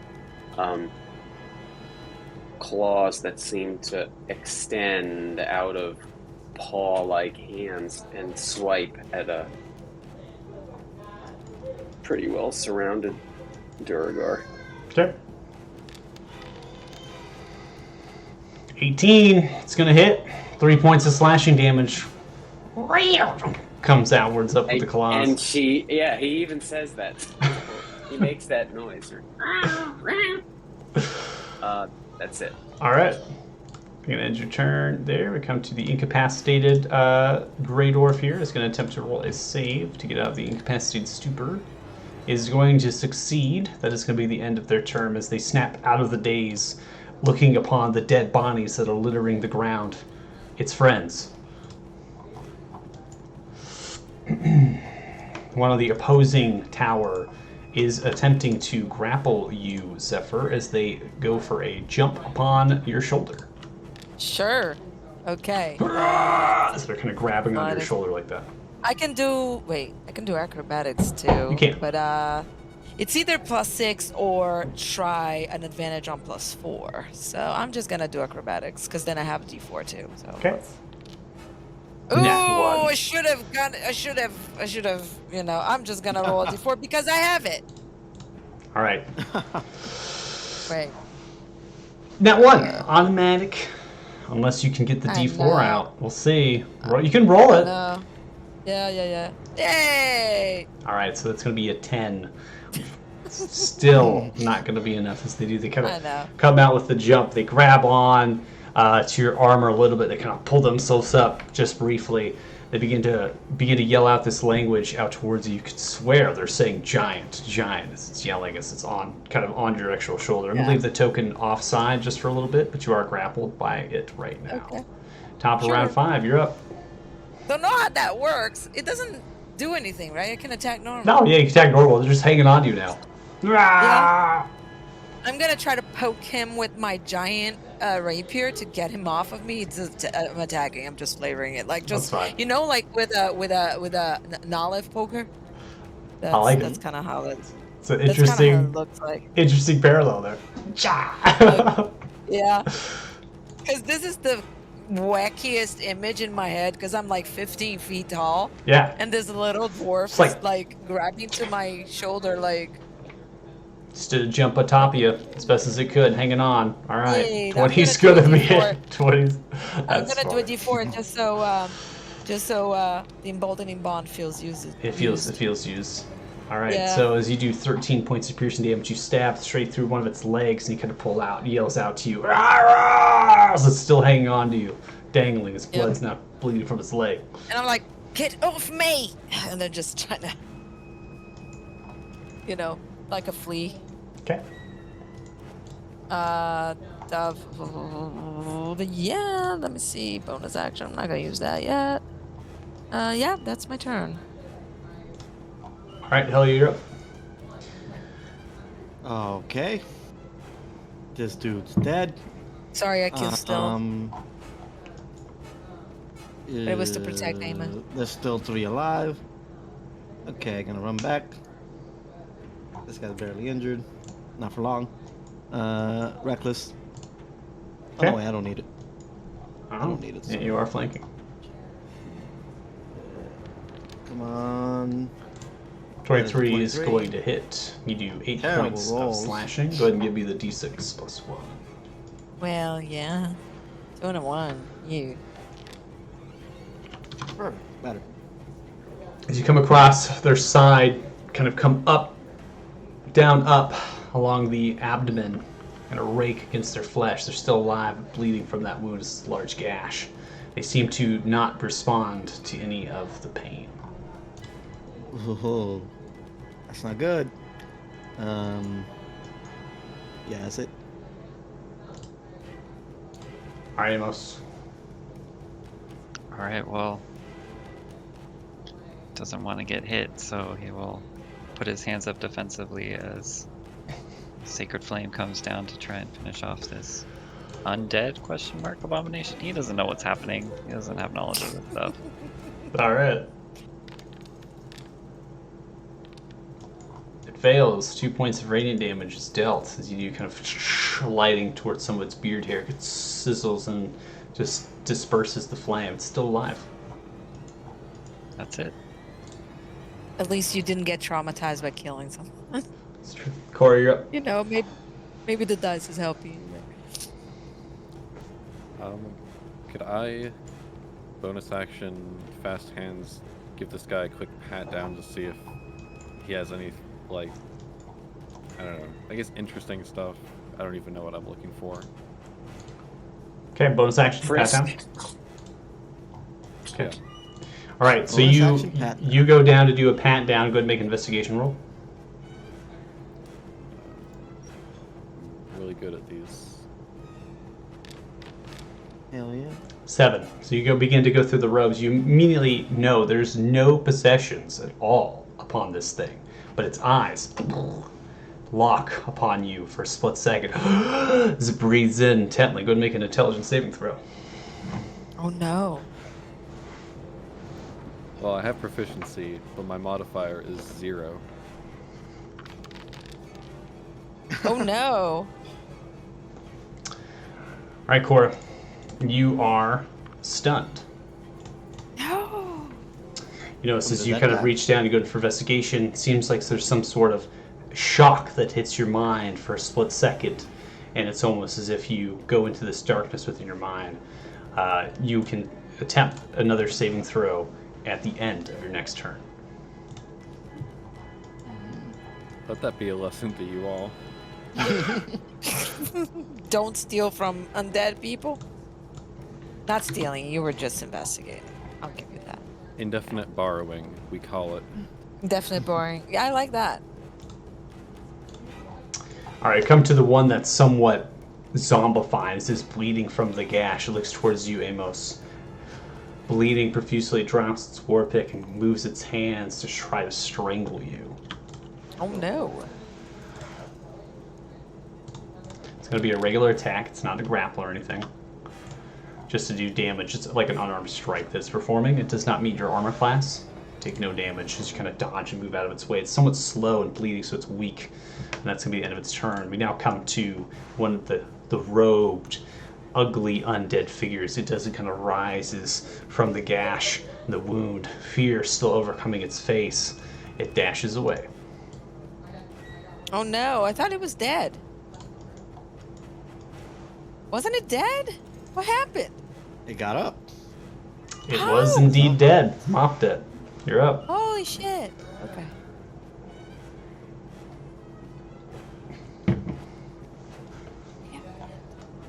I got him. I kind of almost want to just like, I want to know what's going on here. I'm gonna move using. I got him. God. Got him.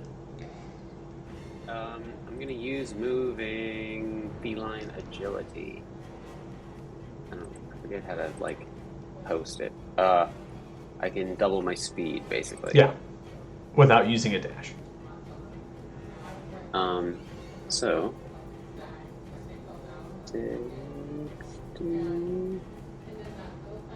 60. Okay. I did that incur. I guess it did an It opportunity did. attack Did not take it. from the. Wow. Oh, he didn't Did do not it. He take its didn't use reaction. it. Nope. Wow, that's interesting. Okay. I'm gonna target him, and he's gonna take a guiding bolt. It's I mean 8. So as you kind of charge forward again on the full run, you just throw it on the move. It explodes in the stalagmite just to the left of it. Large different debris kind of scatter about. That's my turn.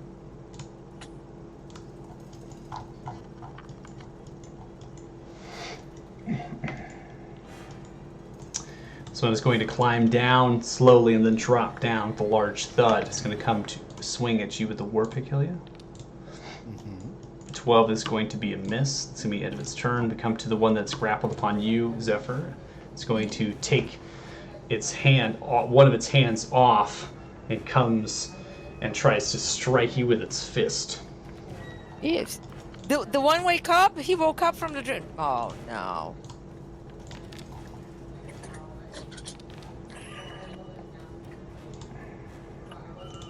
Ooh, that was... How much was that?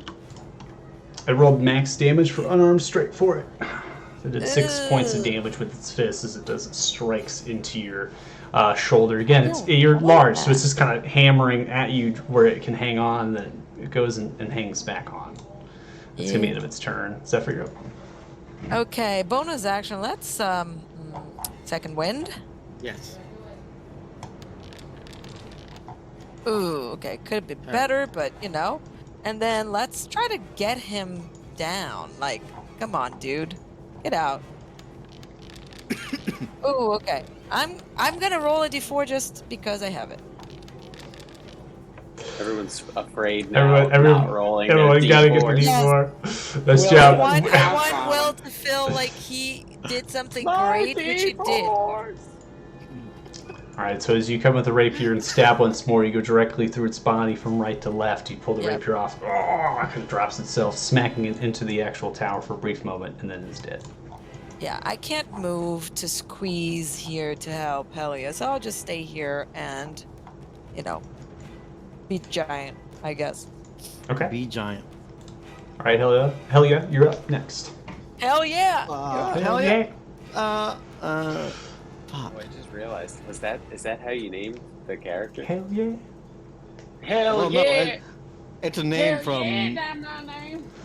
It's actually a name from World of Warcraft. Yeah, that's what I thought it Happens came to sound from. like that. Yeah. Yeah. is it? Yeah. I'm going to try to kill this zombie right in front of my boy. Okay.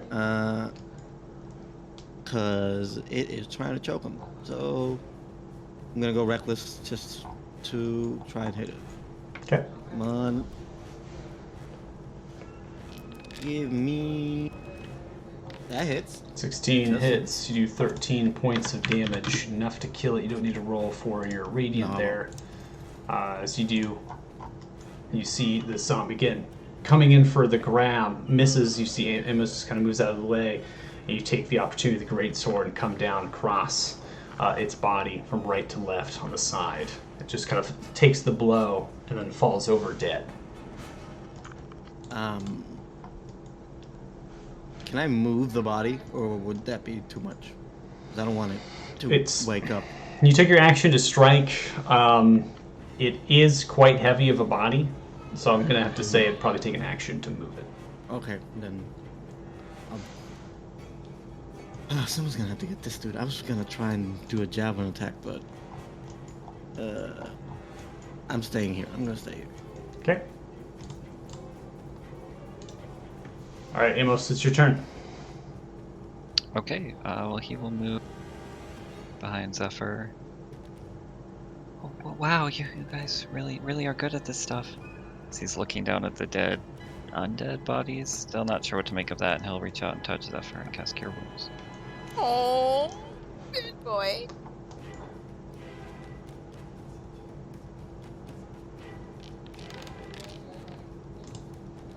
Oh, I'm Nice. back to full. Wow, 9 Thank you. points. That's it. Thank you, kid.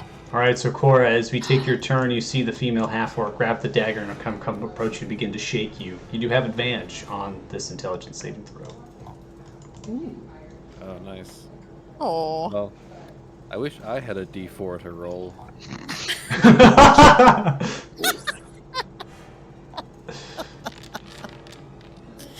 All right, that was so... 14. I believe, let me go ahead and double check. that is just going to meet the DC right currently now. So as you do, you see the shaking of this feeble half-orc come across your shoulders. You kind of come to. It's going to be the end of your turn, though. As you see this half-orc. Oh, come on, man! You have to still save me! Come to the robed figure, bleeding. Still, you see the trickle of blood mopped out of this black sludge. It's going to grab its hand, clench it, and as it does, it turns invisible, vanishing into thin air. What? Guys.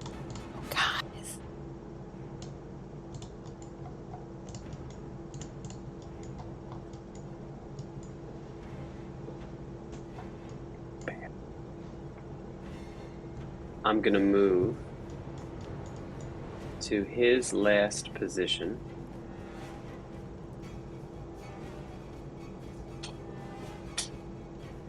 It's a spell I recognize. I didn't just bump into him, did I?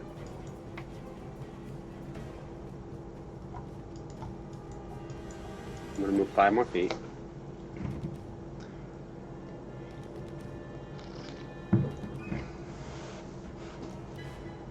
Centered right there.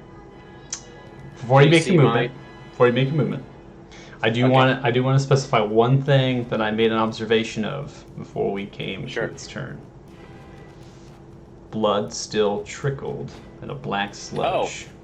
Do I see a trail? Invisibility. Can I see a trail You of blood continuing in do. You do. You see that the blood trickle ends there. Perfect. I'm going to cast Sleep. Okay. Right centered here.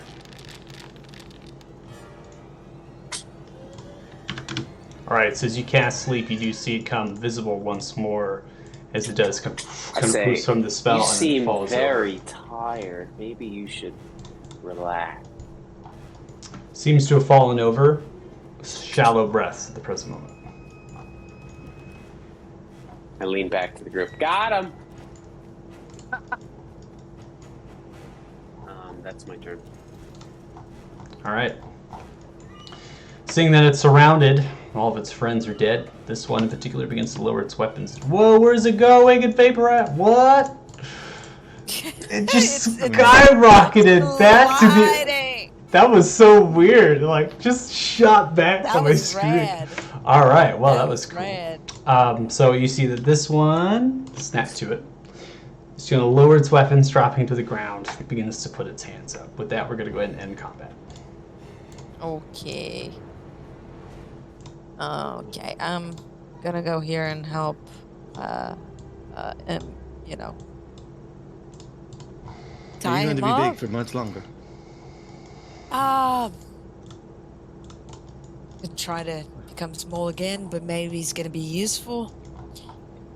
How's the weather up there? It's a minute. I still have got a few seconds.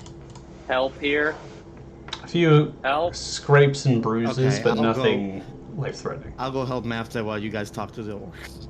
I'm just gonna bump I'm gonna try to get the guy and lock him in one of the cages just in case. This spell doesn't last more than a minute. Okay, so you move this one to lock him into the cage. Yeah. Okay. Go back to you, and then I'll just move to help. All right, Amos, you begin to bandage up the cuts and bruises and things that are upon this female half-orc. Thank you so much. Of course. Are there more of them? I'm not particularly sure. I was the only one in the cages. More came from over there, points to the east. As you do now approaching the backside of this area, you do see outstretched over the landing bridge, about 60, 70 feet, the actual ceiling begins to concave down, almost near vertical, and you see the mouth of a much larger tunnel, about 10 feet wide, 20 feet tall, almost if it's like a crevice that's been shaped and formed, forming a kind of a V shape, and it just juts into the earth and descends. And that is the backside of the east of the map. You all approach this robed figure again with your sleep spell. This person appears to be unconscious. It's shallowly breathing from the robe. Right, I only have this for a couple more seconds, so what are we gonna do here? We're gonna tie them up, we're gonna... It was dead. Can I? Now it's not anymore. I'd like to go. I'd like to maybe with Zephyr's help and Yeah, sure. Cora's help, for that matter. I would like to see if we can't identify on his person some kind of focus, arcane focus, or spellbook, or component pouch, and relieve him of that burden. Okay. So you begin to go through the possessions. I'm not going to have you roll an arcane check. You do see there's some sort of magical inscription on the rune, particularly on the small walking stick. It's on like the top notch of that wooden knoll, and it seems to be some inscription upon it. There is no other material possessions besides the robe, which seems rather common. You remove the staff away from its possession. Terrific. So I imagine this one has intelligence that can be extracted if we wish. If not, when he wakes up, he'll only have whatever martial capabilities are at his disposal, proving a far less threat than he was before. Right. I think what's bothering me the most here is that it was dead and now it's not. So Well, right now he's sleeping. right, but I killed it. And then it Sometimes just dead looks popped like. back up. Oh. I tell you, I have. You want to bring him over to the cage? Hmm. We Probably best to can. lock him down. I think if we move him, he's gonna wake up. Oh, you're afraid to touch him. Yes. I'm not afraid. I'm just saying it looks peaceful. If I try to move it, it probably is gonna wake up. Well, he's gonna wake up soon, according to Moftet. Yes, there is a timer, whether we have a plan or not. That's Okay, I very- have like 20 seconds on my thing because I'm probably going through the minute and I'm gonna shrink again. As you're having this conversation, this half-orc, again, now banished by Amos, clutching the dagger. It looks towards you, Amos. Give this back to your friend. Saved me from the cage. Yeah, Cora's wonderful. I'm gonna go that way. I think that's why they brought me in. It's back to the mine.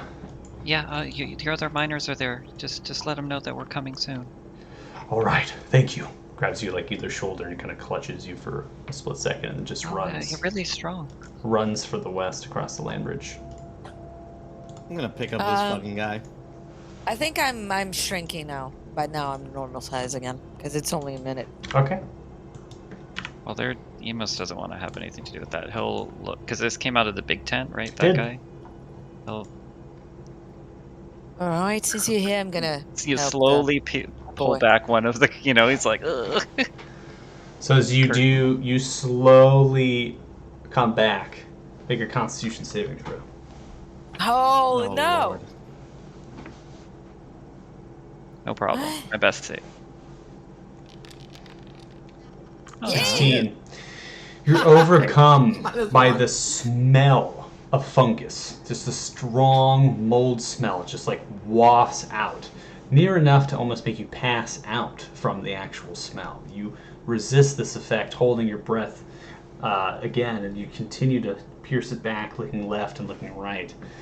It is completely dark inside. There doesn't seem to be any sort of visible light in here. He has light. I'll, Nice. I'll approach him, put a hand on Word. his shoulder and say, "Are you okay?" Oh, it smells it's really strong. You probably shouldn't breathe it in. I spent a lot of time in the forest, so herbs and stuff. It's not new to me. Don't worry, I got this. I'm gonna just hold my breath indefinitely and look inside the tent. So holding your breath indefinitely, casting the light, again, you're seeing inside of this tent. You see a small kind of sleep area, this mat of interwoven, musty and moldy sort of cotton blankets that have been kind of put down upon the ground and riddled with different other sorts of like fungi dried out. You notice that there is a small wooden table that has the symbols of the mining company, and that they've taken some of the wood or stole it when they tunneled in and constructed this small table. On it appears to be a crude drawing on a piece of parchment that is like almost dried fungus layer that's been outstretched and then tacked on with some dark black ink. It's different sorts of runes, inscriptions, and as you stare at it a little bit longer, it definitely is depicting that there is some sort of corridor that goes into a kind of an area within the earth slightly lower than you and far to the east. And they seem to be interconnected with this place here, suggesting that it continues down into potentially another area. Okay. I'm gonna go inside. Okay. Still holding my breath because I don't have to breathe if I don't want to. I'm gonna try to pick up this map, like just like shake a bit of the funk from it. Oh, Pick the it drawing. is. It is like almost as if you imagine you have like a mushroom, and you cut on the outside of the top layer, and it's just like outstretched. Oh, so they made paper out of mushroom. Okay. That's correct. Okay. I'll still pick it up, put it in my bag for, evidence. But I'm like picking it up like with the tip of my fingers. Okay. Is there anything else that because now I have dark vision, but if there's light inside, it doesn't matter, but I have dark vision now. There's nothing else that catches my attention as being evidence to what they're doing here, why they're camping, or why they're trying to invade the mine. Not particularly, not particularly, like as you scan, as you look about, you do see these large pots, black clay, and that appears to be where the smell is coming from. Inside is fermented fungus. It's just the sopping black goo that's inside of there. And there's many different pots, like 4, 5, 6 of them, just kind of large and imagine almost 30-gallon barrels that are just kind of put about. There is a small metallic chest that has a lock on it, and that sits just adjacent, off-centered of that sleeping area. Look at Cora perk up. Yes. I'll get the metal chest and pull it out. I'm not touching the fungus because why would I? But I'm getting the chest and coming out. If I don't see anything else of worth, I'm coming out. And once I'm out, I'll just let the breath out, and as if nothing had happened. And I'll look at it.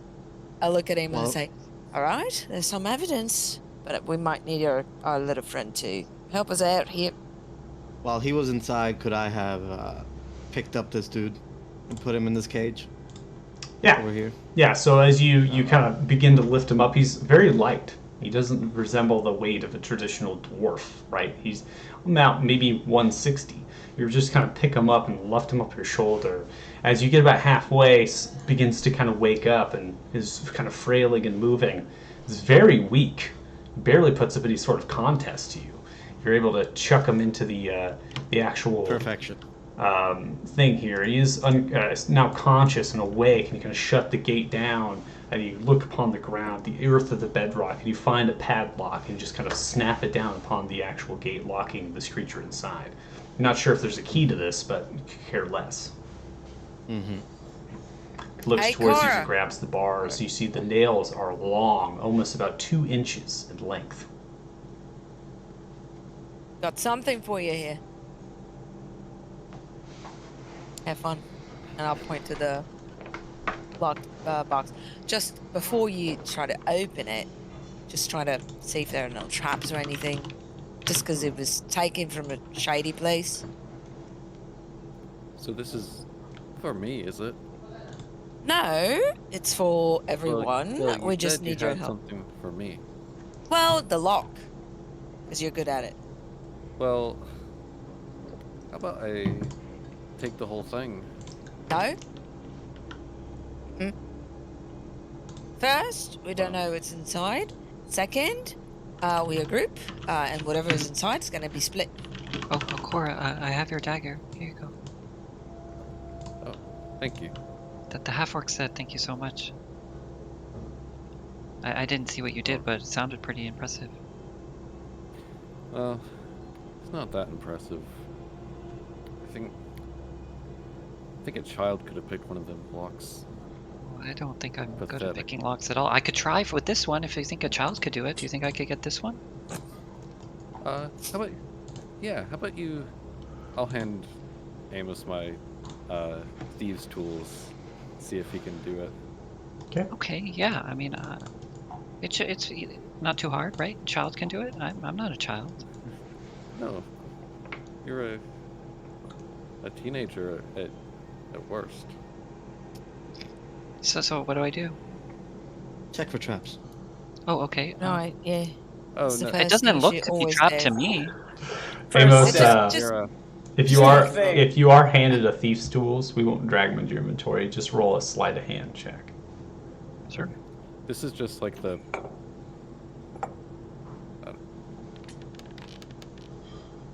Oh, Oh, Wow. baby. So you see, Oh, Amos, you're shit. kind of holding it with one hand. You come at the lockpick mechanism with just one, and then you put the chest into the the nook of your arm. As you pinch at your body and you go to move, it's not working. It's not unlocking. I don't think that this chest is meant to be opened. I think you might have a point there. No, we have to open it. This might be evidence that we need. Right. We have a lot of Oh. evidence. Just look around. There's dead bodies everywhere. No, that doesn't tell us what they're doing here, what they want with the mine, what they want with the miners. That doesn't tell us anything. We That just tells we us don't need to do they're that. dead. right? Well, I'm course gonna we say do. something I've never said before, but I will try to check this chest for traps. Because these guys seem like they would trap a chest. Roll investigation. Oh, There you Yay! go. That's my best skill. Hey, Does not appear to be any traps. if it Didn't explodes, even we're all trap good. This. All right, I'll go for it. There's no traps. They're not Amos watches intently to see how you do it, since 19. 19. Sakura, as you take your thief's tools and you kind of thumb through this lock hold mechanism that you're playing with, and all of a sudden kind of clicks with a large snap, and then the lid just kind of glances up. As the lock comes to, you notice that there's some sort of gas that begins to pour out of it, just fuming. Amos, are you right next to Cora? yeah, he was watching. All right, both of you make Constitution saving throws. Well, I'm he was holding my Right. breath immediately once I see the gas. I knew there was something in there. Like, I knew it. It's just a little musty. It's not a trap. you It's just know. really old. It's just kind of stinky. It's just they're kind of. dust bunnies. It's a fart trap. Mm-hmm. said dart trap, not fart A trap. So fart trap. as you both open this chest, the gas begins to come out. It's noxious to you. Both of you are dealt 7 points of poison damage Oh, as it begins to kind of push. And in this large cavern in such an open space, it easily dissipates outwards, causing no effect to the rest of the party. It's only like one burst of it. Yeah. Okay. Well, I guess that's why we're more thorough next time. I'll open the lid. Is it open? It is. Wow, All right. You're- I'll open it the rest of the way. pretty sassy for someone who wants what's in this chest, huh? I'm gonna open the chest regardless. why would someone trap a chest? Cora currently has it in their possession. It's tiny. It's almost 2 hand folds, right? Oh, Oh, So I okay. thought it was a big chest. I it's thought it not was a big it's chest. not a Yeah, big yeah, yeah. chest. Yeah, it was almost 2 hand sized chest, metallic. Like a foot locker, right? It's like a foot locker, exactly. Yeah. Okay. Are they now poisoned, or they just took poison damage? They just took poison damage. Whatever it was similar to the almost the smell of that fungus was kind of concentrated, in the sense that whoever put something in the chest previously might have put the inner lining of the black fungus in. Now it's dried through the inner of this actual metal chest. So somehow the fumes of this fungus and concentrations is enough to do damage. Can we open the chest to see what's inside? 'Cause it might be useful, or, dangerous. One of the two. Haven't decided yet. All right. Well, I will look inside the chest. Okay. So you kind of slowly pull it up, and again, you see different brittles of this dried fungus that are scattering around this beautiful silver ring with a very thin metallic band as it comes across, almost resembling that of mithril. But you could swear it's precious silver. You're not sure. At the center, the band comes and splits into a I don't know do you know what a trigonal pyramidal shape is? It's almost like a pyramid. It's like two pyramids put together at the bottom. That's what shape it's forming. As the band goes into that stone is completely see-through and gives off an eminence of green. It seems to be dormant at the present moment. It's a D8. I'd try it It's a on. D8. You can't find something like that and not put it on. You put it on? What Where's your color is wisdom? the gem? Where's your wisdom, Cora? Green, I think. Is it a necklace? It's a ring. It's a ring. It's a ring. Okay. So you put it on, and as you put it on upon your ring, it slightly glows. Neat. All right, that might be dangerous. So you might not want to. I don't care about the ring. Is there any letter or written evidence, anything that could describe what they want and what they're doing, or is it just a lockbox for this precious ring? It's just a lockbox for the ring. There's All no right. like, diary in here. The metal itself is thick. You imagine that the metal of this lockbox is easily an inch to inch and a half thick. It's heavy. Well, I'm gonna go ahead and do what you should always do when you find a chest, is to check for hidden compartments. Good idea. Okay, go and make an investigation roll. It's gonna be one of these times. Wow. 9. Not this one. So you're digging through, and as you do, you take your dagger and you're scraping off the dried fungus layer, and you begin to see writing that encompasses the actual top, underneath the top lid. So underneath that lid there, it just kind of begins to form almost like a paragraph of information in a language that you do not understand. Is that one that is it a language I can at least recognize, or a script I can recognize? It is a language that you might have seen before, in the way that this does resemble that of Dwarvish in the rune structure itself. You can attempt to make an interpretation of it, if you'd like. I'm gonna turn this toward the party and ask somebody with an intelligence modifier higher than 0 what they think about it. Not me. Not me. I don't know. I would don't- be more than happy to take a look at it for you. Okay. Make an Arcana check. Arcana.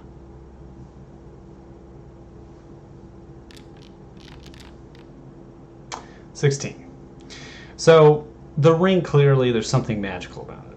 Just seeing it glow upon Cora's finger, that's a give me. The chest itself, the thickness of the metal and the type of metal, as well as the inscription inside, is if it was trying to protect the outside to the inside, rather than the inside contents to the outside. Protecting those outside from what's inside, rather than protecting what's inside from what's outside. Correct. That shit's cursed. Cora, I cannot imagine how excited you are to have found this. And that it fits is even more exciting. But I really need you to put it back in the box. I think Okay. Yeah, if you think that's what's best, then I'm not gonna tell you what's magic. I'll take it off. Okay. at least did you until we see? understand it. Take it off. Yeah, Did you see? Place it in the box. Do you feel anything? Do you feel any one way or another? Is that I'm worried that there may be some unfortunate effects. Do I? You don't feel any sort of physical symptoms or metaphysical. You do hear a slight chuckle coming from the cage of the rope figure.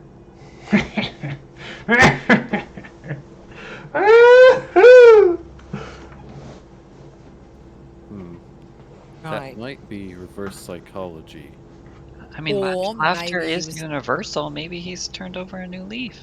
He's just No, that doesn't happen. Yes, that is possible. I mean, we just saw I'm people gonna- rise from the dead. Anything's possible. I'm gonna go up to him and ask him, "You speak common?" Grabs the bars, and again, these long fingernails are slightly curved at the end. Grabs and begins to kind of play at the bars, like ting, ting, ting, ting, ting, ting, ting, ting, as he's moving his hands upon them. Of course, I speak common. Any reason that last interaction was so funny to you? It's just comical. Why you all were playing with it? Do you not understand what it is? It's fine if you don't.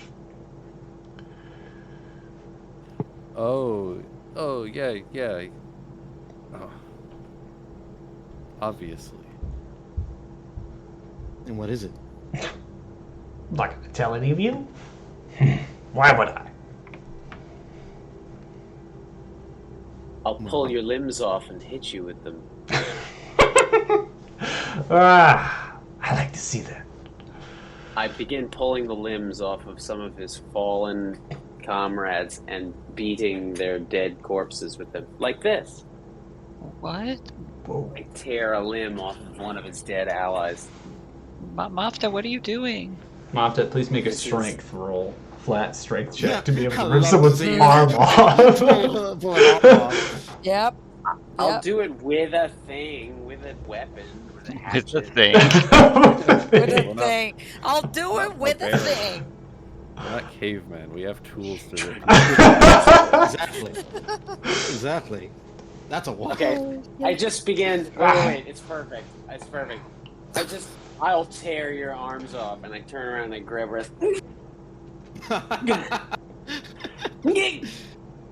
Dislocate your shoulder. In 20 minutes, I'm gonna tear his arm. Well, you can certainly try. Right, as far as I remember, I actually killed you. Death is only the beginning. And how many times have you met death? From the looks of it, quite often. Many a time. So eventually, will all the meat rot off your bones, but your mind will still be in that body? You're smart. You're not smart enough. Haven't quite figured it out yet. That's fine. Well, I see no reason not to just leave you in this cage forever. Always love a good challenge. Looks towards you, Amos. Isn't it, Amos? How do you know my name?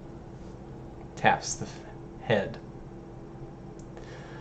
I know all of your names. Just requires some probing of the mind. Well, then you know we have the chosen one, so you can't do anything to us. Funny. So innocent. So pure. Hmm. What were you looking for here? What are you searching for? Why were you so far from home? Well, why would I tell you? I'm stuck in a cage. I might be the last person that you could tell anything. And that's fine.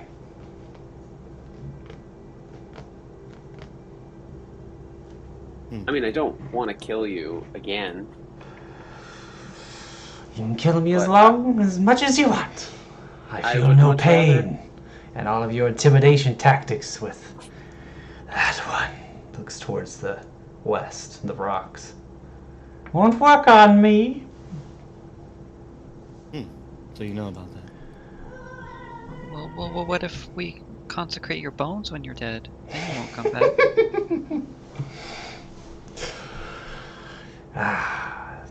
Still haven't figured it out.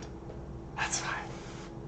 In exchange for answers to 3 questions,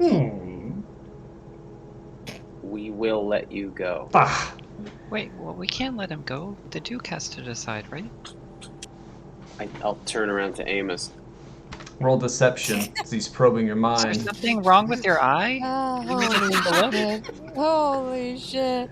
There's My something dad wrong does with your that, eye? so no, my dad does that. You kick him under the table, and he goes like, "Why are you kicking me?" It's for you to shut up. My dad does that all the time. Well, I would have been deceived if it hadn't been for the innocent one. You held your mind well there. Could have believed you for a second.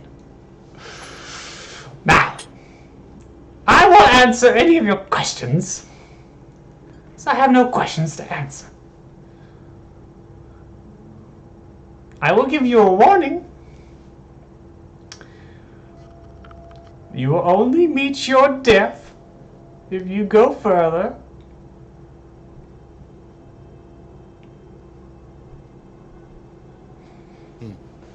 East.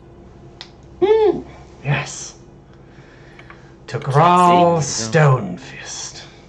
You just answered a question. Well, I get a little excited sometimes. Wouldn't you much rather tell us what the ring does? No. That would ruin all the fun. You know what's funny? Yes. If this ring was really powerful, I would have used it against a group that just came in and stomped all your guys. Yes. You would, wouldn't you? Oh, I definitely would. It's almost like I wanted to get captured. Isn't it? Why were you running away then if you wanted to get captured? Well, I had no choice after this one. Wields power he does not understand yet. It's fine. His innocence will run away soon. After he watches all of his friends bleed and suffer. Ah, man, I want to burn this guy to death. Well, Me too. I'm just thinking in my head. This is a pretty dark conversation for a late night. Maybe we can take him back with us to the town. Palu should decide, or the Duke. I mean, we found out what was going on, and we saved the prisoners. I mean, are there any other prisoners? Yes, the undead thing. I still No. don't even know its name. Willie brought that one, because we just wanted to get an idea of the mine. Why? Well, What do you want with mine? There's only iron. orders There's are no metal. orders. Oh, so you're just following Stonefist's orders Well, to... are Is that we? it? I don't know. You answer me. I asked you a question. I You don't always answer a question questions. with a I've question. told you. I only got excited once. And I Okay. answered maybe another time, but not anymore. Oh, that's so sad for you. You only can get excited once. I wonder, So late in his life. can you Or unlife. Okay. can you regenerate if you're ashes? You want to burn me, don't you? In your zealot's fire. You think your god Yes. could save you? My God is always with me, no matter how far below the ground I am. Oh, save the speech. If you're But gonna you still kill haven't me, answered my question. if you're gonna kill me, just kill me. Get it over with. Falls back on his back, holds his chest. Please, just do it. I don't think we're gonna get anything useful from this one. No. But we can't. I mean, just killing him. He's in a cage. Just feels wrong. I believe he's already dead. He's been dead several times. You know what? They're not the big fish. They're the small fish. Well, I mean, they didn't actually kill anybody. Oh, they tried to. They would have killed you if you didn't. I mean, but what if he's saying those? No, they're not good people. They're not good people. I What didn't I'm say they were questioning. good, but maybe they're not bad. No, they No, are bad. definitely They're bad. bad. What I'm trying to figure out here is, like, why should we bother? We have the name, True. right? We have the name of the leader. We know who's sending them.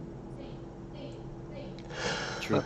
But don't you think someone else might want? I mean, we're just, well, apart from the chosen one, we're nobodies here.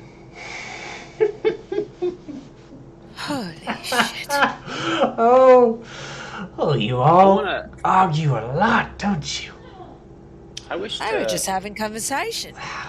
I'd like to try and reach a hand through the bars of the cage. A clenched fist. And ask the figure, we don't know his name, what would you do with this? And as I open my palm, I'll cast prestidigitation and create an illusory image of the ring. Okay. Does he reach for it? He looks at it. Instead of grabbing the ring, takes one of its large nails and cuts you a little bit. Licks the blood.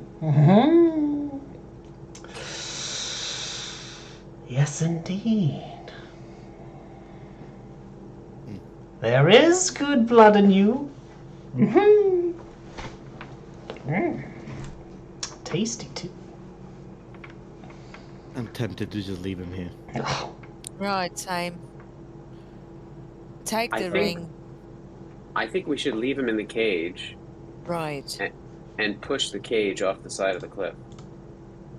I was about to suggest that. Yeah, because then it's harder for them to actually. They have to get out of the cage, then climb up. And Into then, the lava? Yeah. Not into the lava, because that would be cruel. But just like to make it harder for them to actually climb back up, you know. I mean, 'Cause into then the they lava would have sounds like a to- good plan. Well, I don't like killing without a fight. If they fight me, I'll kill them, self-defense and all that, and protect my mates, but just straight murder, not very comfortable with. So, Is that I is that agree. what this is now? Even well, against if we this push thing. them off the cliff, No, I mean to say, whatever method we use, if our killing him now, would that now be murder? Oh my I don't gosh! think so. Oh, Cora probably knows. Have you ever been accused of anything like this? Can I? Me? Yeah, allegedly. Me? Allegedly. Accused Yeah, you of always get murder? accused of crazy crimes, right? No, You're- I've never been accused. Oh, I thought that's what you said. I that- walked a straight and narrow. Oh, my mistake. Murder. alright. So, whatever we decide, we'll decide fast, because I'm getting, kind of fed up with this thing. Well, I think we should take him back because the town needs to know what's going on. They do. No, that would be dangerous. They No, need no, to no, know, no. don't they, Amos? They have to. No, we would be exposing now I the feel whole town less to sure someone that about can it. cast magic. No. Listen to this. Making They my try to ears control- bleed. Gosh, and all this petty conversation. Such a bore. So tiring. We're all good friends. We like to hear each other talk and share our Friends? opinions. Really? Say we throw him in some of that green fire. I see. You would throw me in the green fire, wouldn't you? Don't have the stomach to slit my throat. But stab me in the back, you Oh. will. Oh, we can do all three. Oh, do it then. I'm gonna push the cage. Okay. Just shut the cage off. Yeah, I'm gonna shove the cage off. This is taking too long, and I don't like this guy. Alright. Well, have you roll a stealth check. Just grab it and you begin to shoving it as he gets closer and closer to the edge. He grabs his nails upon your hands. Just grabs and digs into them. Doesn't do any damage. And looks at you. Palor, the Dawn Father, be damned. Good luck. Rot in hell. Hell yeah. And I throw him off the side. Alright. Falls Firebolt. down hundreds of feet. A large crash and a thud. See the wreckage of the metal, the small body, the gray dwarf in the robe upon the ground.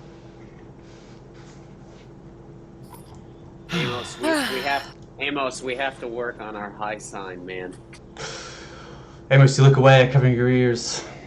He doesn't want to hear what's So involved. here, you see that happen there. With that, we are going to go and take our 10-minute break. Holy shit. What's going on? All right, so Oh, 6:21. man. We'll come back at about 6:31 or so. We'll go ahead and Sure. pause the stream here. If you're watching, thank you so much. We'll be back. All right.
All right, and we are live. Welcome back. If you're watching, thank you so much. And we're going to get into part 2 of the session here after going through some intense combat against these gray dwarfs and having a very interesting and conversation with one of these somewhat decayed and undead robed. One that you have now barred into a small cell of metal and shoved off the edge of this rock outcropping hundreds of feet into the lava flats below. And we'll never see him again. Nope. Is it getting to the time where we probably should long rest? Is it that late? Or Right now, do we have no sense of time yet? you don't have a sense of time. You obviously have a circadian rhythm. You can tell that it is late. You are tired. Mm-hmm. Thank That's God. not the music I wanted. What is the quality of the stuff here? Like the tents and like the fire, the braziers and stuff. So, the actual braziers appear to be common metal. They don't seem to be anything too particular. Rough iron is what you imagine them. The actual fire that's burning in them that appears to be consuming whatever it is. And as you kind of look in the braziers and you begin to scan in them, it becomes apparent that they are burning almost like coal or charcoal, as if you have extracted or grinded down and pulverized fungus, like the roots, mycelia. They've essentially taken that and turned it into charcoal, and that is what's being burned here. There is kind of a smoke that's coming up from it, but there seems to be something about these particular iron braziers that stop the production of this smoke, seeming as if as soon as it's coming up, it's wrapping itself back down. Could be something that they have designed, given that their cities are so deep underground and their structures, and they can't have just things filling with smoke without airways and things. So that seems to be maybe something of value, not here, but not really on the surface, right? And that metal is common. The actual prison cells, so the gates, there's one left, and this you do have a gray dwarf that's in there currently. Seems to be pretty afraid at the present moment, since he's just watched this person get pushed off the railing. That is common. Iron as well. It's made from the same. The tents are stolen. They don't appear to be made by the same people that have crafted their armors in these braziers. They are kind of this patched cloth that has been stitched together, some of them. Different colorations of that cloth. For the sake of the assets, I only have one color. And then many of the actual stitchings inside of them, giving note of who has made them, was actually similar markings that you saw in Harrock in the trading market. You've almost have seen these small tents and the big one as well, potentially sold by a couple of the traders. Okay. Well, then Amos will want to start taking down the tents so we can bring them back and give them back to. And looking for The town. anything good in them. Okay, so inside there's kind of crude bedrolls that have been laid out. Some of them have smaller, kind of almost like their own provisions of ale that they've brought. It's in these metallic caskets that are half rusted out from the moisture of the ale itself, and it has this dark stench about it. There are a couple of them that actually have in these like leather purses that are filled with this like dark kind of fibrous material. They have different pocket stashes of coin, almost as if that's where they stash it when they're on the move, hauling this stuff around. All this coin has a particular symbol upon it, this closed fist that resembles that upon their armor or their shields. And it's a thick piece of gold as well. In total, collecting the gold pieces, you're able to grab just over 51 gold pieces from these tents. Beyond that, there doesn't seem to be any sort of other items besides like personal tokens of affection, different sorts of like kind of arrangements of flowers that bloom underground, and different things from a place that's unfamiliar to you all, with different writings and things on underneath them. Can I ask about the mushroom map? Yeah. That we found. It had depicted a location farther east and down. Yep. So it's suggesting And by down, yeah. we mean elevation. Down, exactly, elevation. So you had to Got it. roughly descend to get to this point. Now, seems to be a camp, right?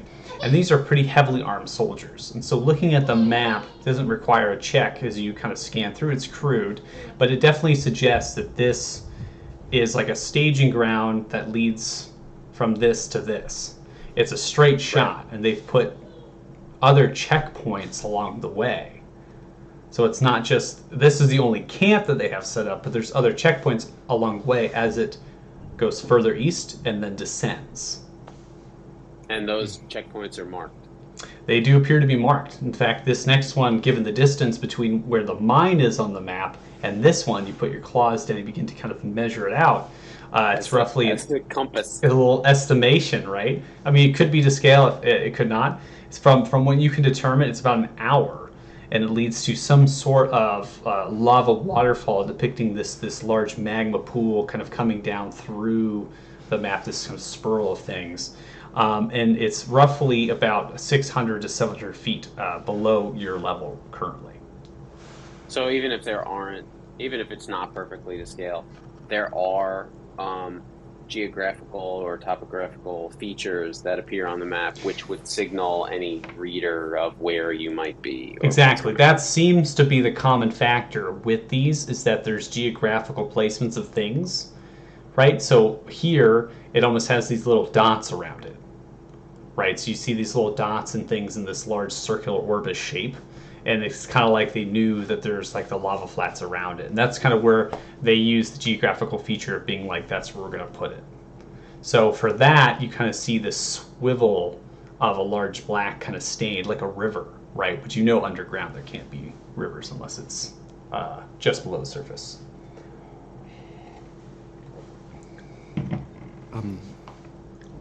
So, should we all head back and inform based on what we found? And if we decide to keep going deeper, we should probably come back with help. I guarantee the 5 of us are very strong, but further afield might become very difficult. I think heading back and informing the leaders of the town of what's below them is a good idea. Well, taking a look at this, at the map here, I think that there's a not insignificant amount of path ahead of us, which is relatively poorly fortified compared to this location.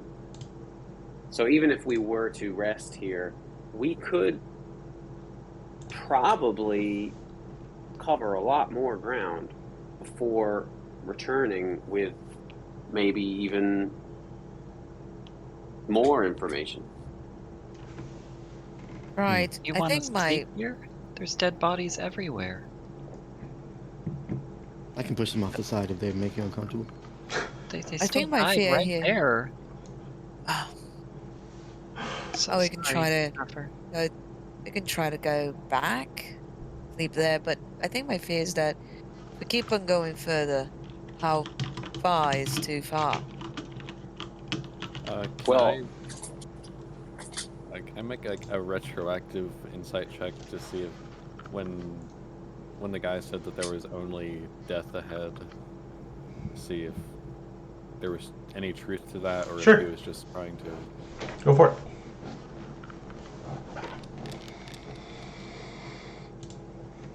$25. There was truth to that. This creature definitely meant it. I think that.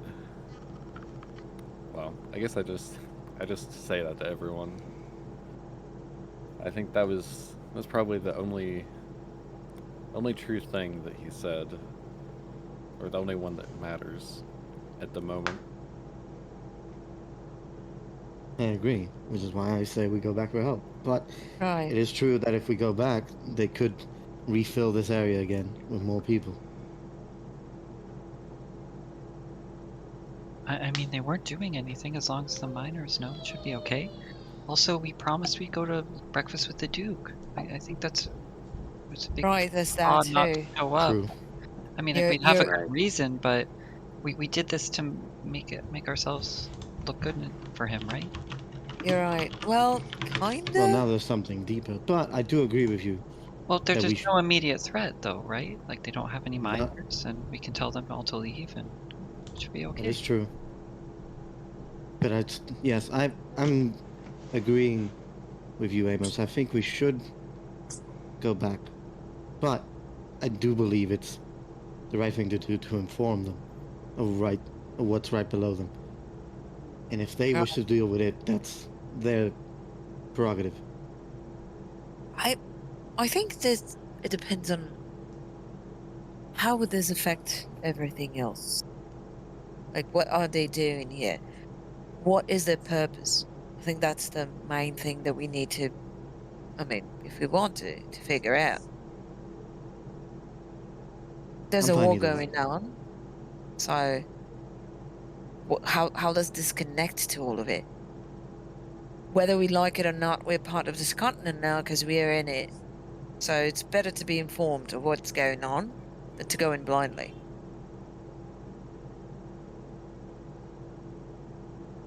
I just think we can have this conversation on the way back. It's pretty far. Yeah, I don't feel comfortable descending more and more without, having a good understanding of what the bloody hell's going on here.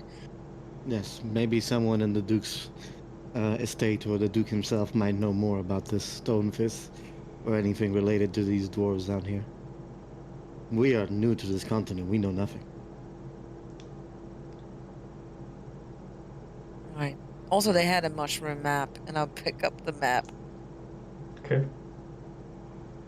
Don't know if that means anything, but they had us on the tent, together with a bunch of fermented fungus that smelled. Well, I think it smelled really good. I didn't smell anything, but Well, that's good. Keep that. yeah, If we have to show it to the Duke, then we'll do it. I'll put it back on the bag. Like picking it up with 2 fingers. It's disgusting. Okay. Are we gonna Yeah, take I our think- friend back with us? Ooh, this one? Yeah. Hmm. Don't know why. I'm tired. I don't wish to kill anyone. Not now. Leaving him in there. He's who is living is probably cruel. So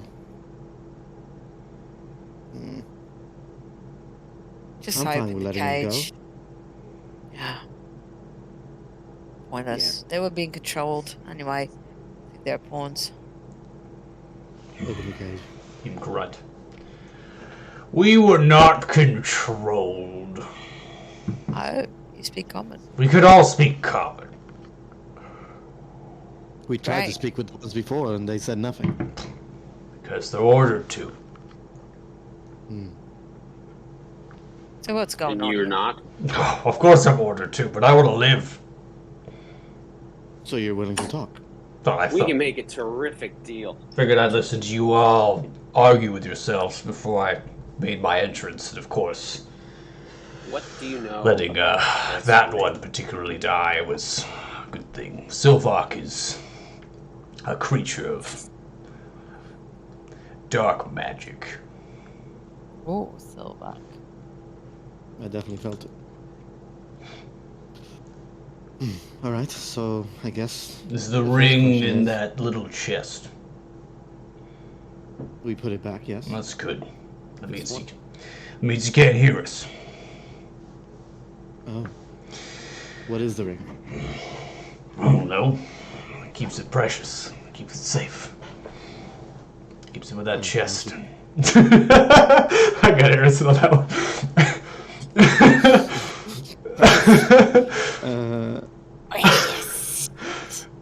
He went secret and safe, then he went precious and safe. Keeps it beside his Terrific. bed. Does not take it out only on the most dire of circumstances. Anyways, I want to live. I have 2 children and a wife. I wish to see them again. Ooh. Then you shall. Do you know exactly what your people's plan here was? I don't know the specific orders. We're letting it has to do something with those clay pots that's inside of that big tent. It's only the first of many. All right. Yeah, the ones I talked about that smell really awful. They don't just smell awful. They're made with very poisonous fungus, deep in the Underdark.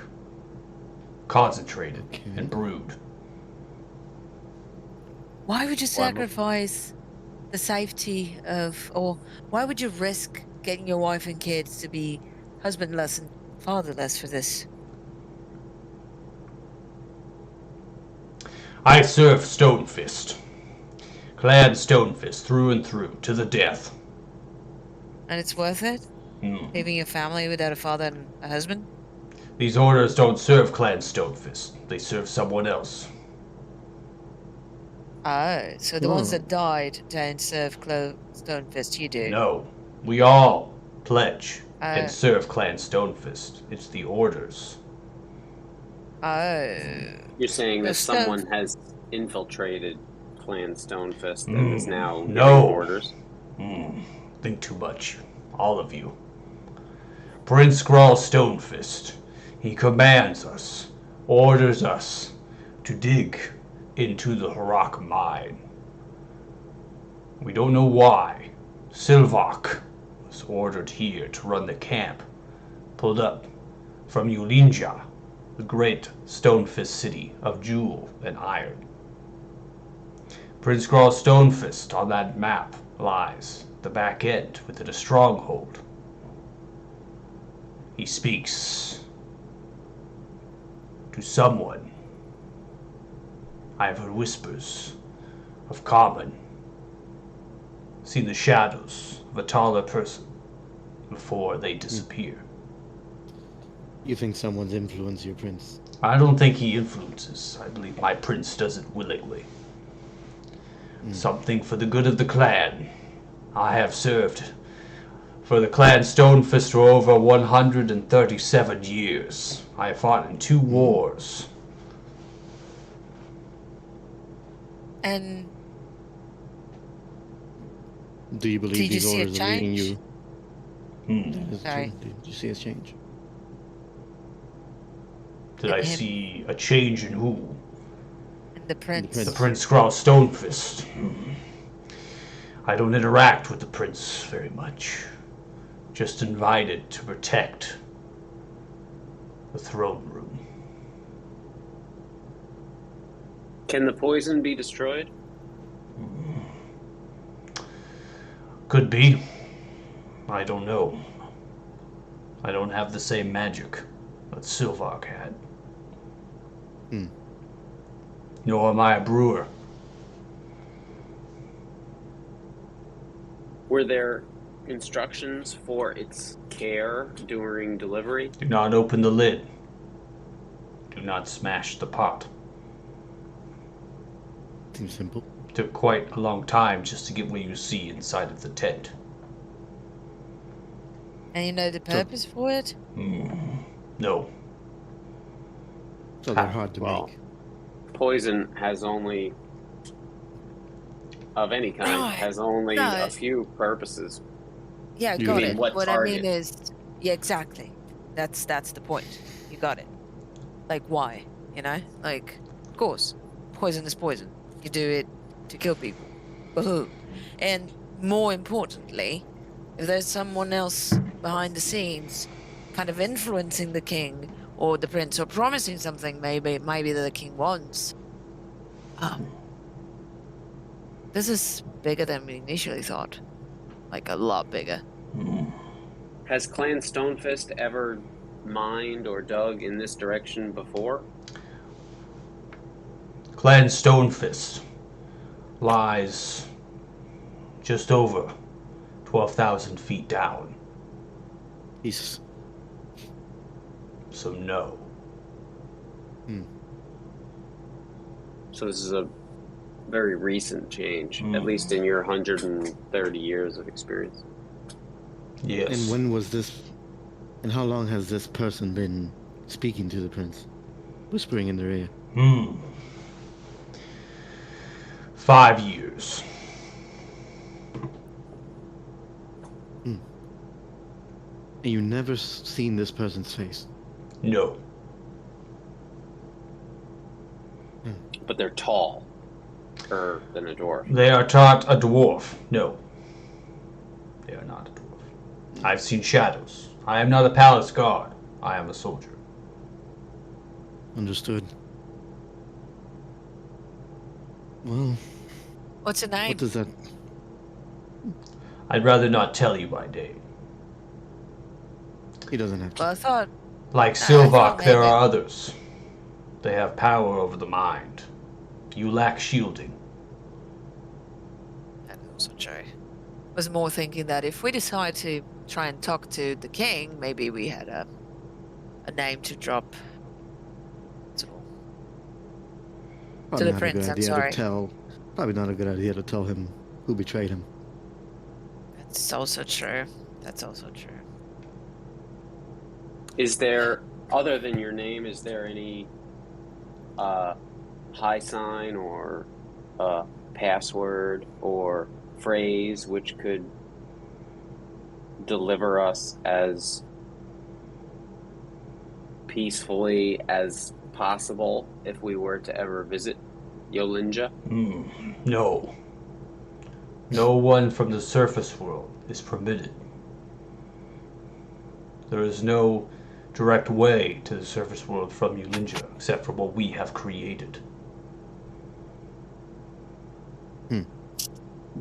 Is there any method of maybe not entering Yolinja, but is there a method of approaching Yolinja and requesting an audience? An exchange, a communication short of combat? The only other entrance that I know of into the stronghold lies north of the Frosthorn Pass. We raid it, pillage the carts, the caravans for supplies. So that was you. There is a staircase that descends hundreds upon hundreds of feet into a corridor that leads into the stronghold. A corridor like that lies to the east of here, past checkpoints and another staircase.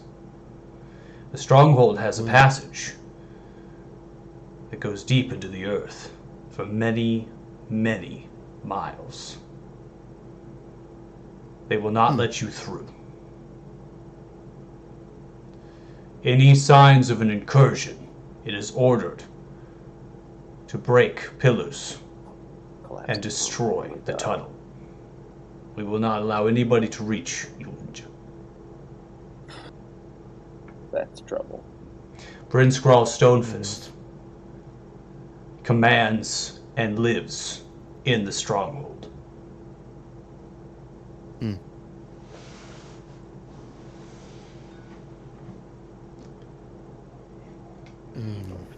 That's trouble.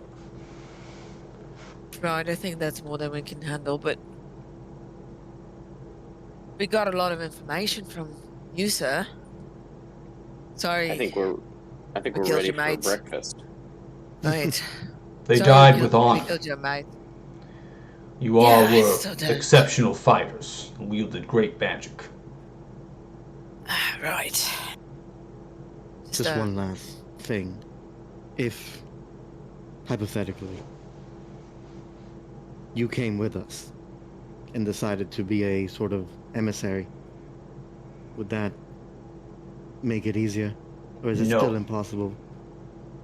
Very well. Well, I won't if he did that, poke he any probably further. would. If he did that, he probably wouldn't come back to his wife and child. He would be a traitor. Well, Say nothing of this. Leave me food. Keep me in the cell. Are you sure? Can you make your way out at some point? They will find me eventually. If they still live in the stronghold. If not, We've captured then we I'll break captured him. one before. We can send him your way if you'd like. You have another one. Yes. You said you didn't talk. No. In the mine? Had to force him. Mm-hmm. Chuckles. Of course not.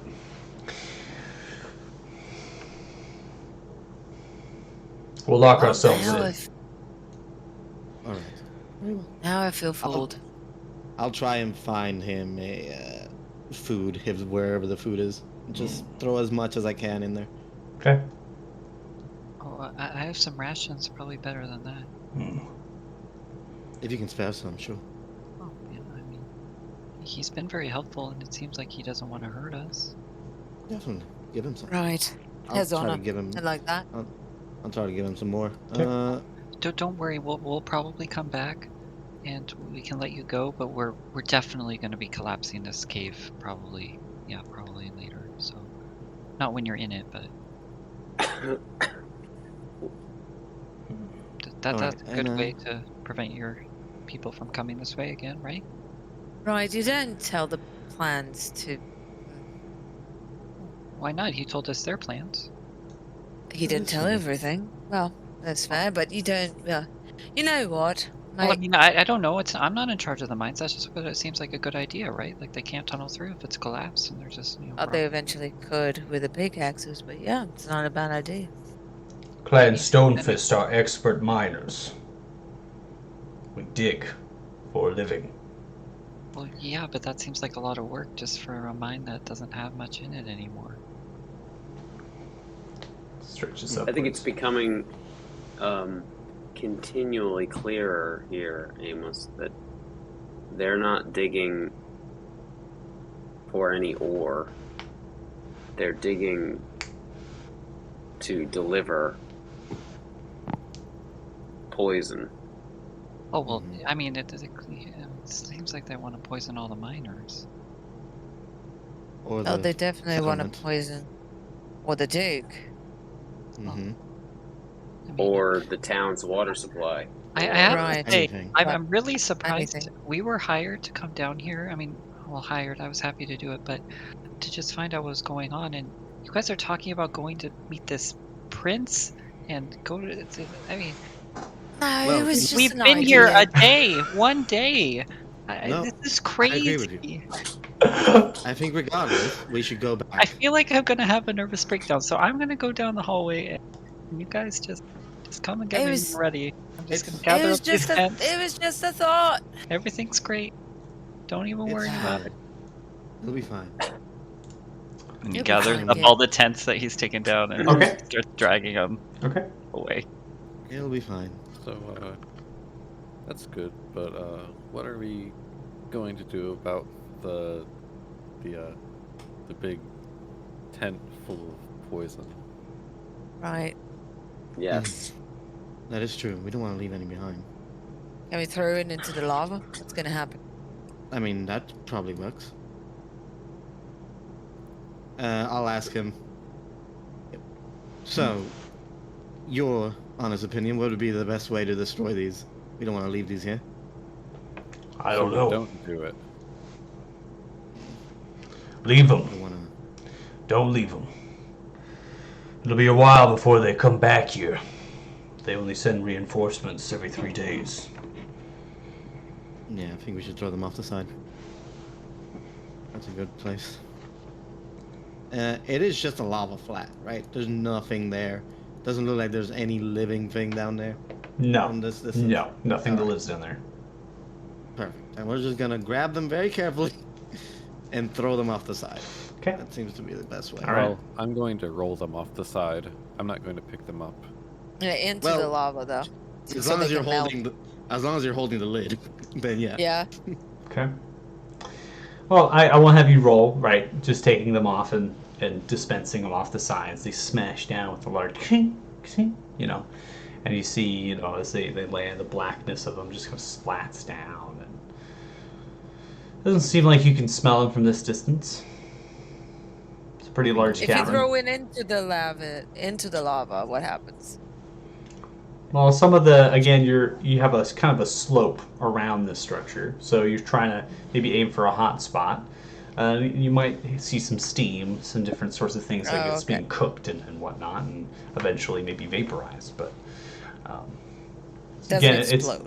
it's a great distance. There doesn't seem to be any sort of combustion. No.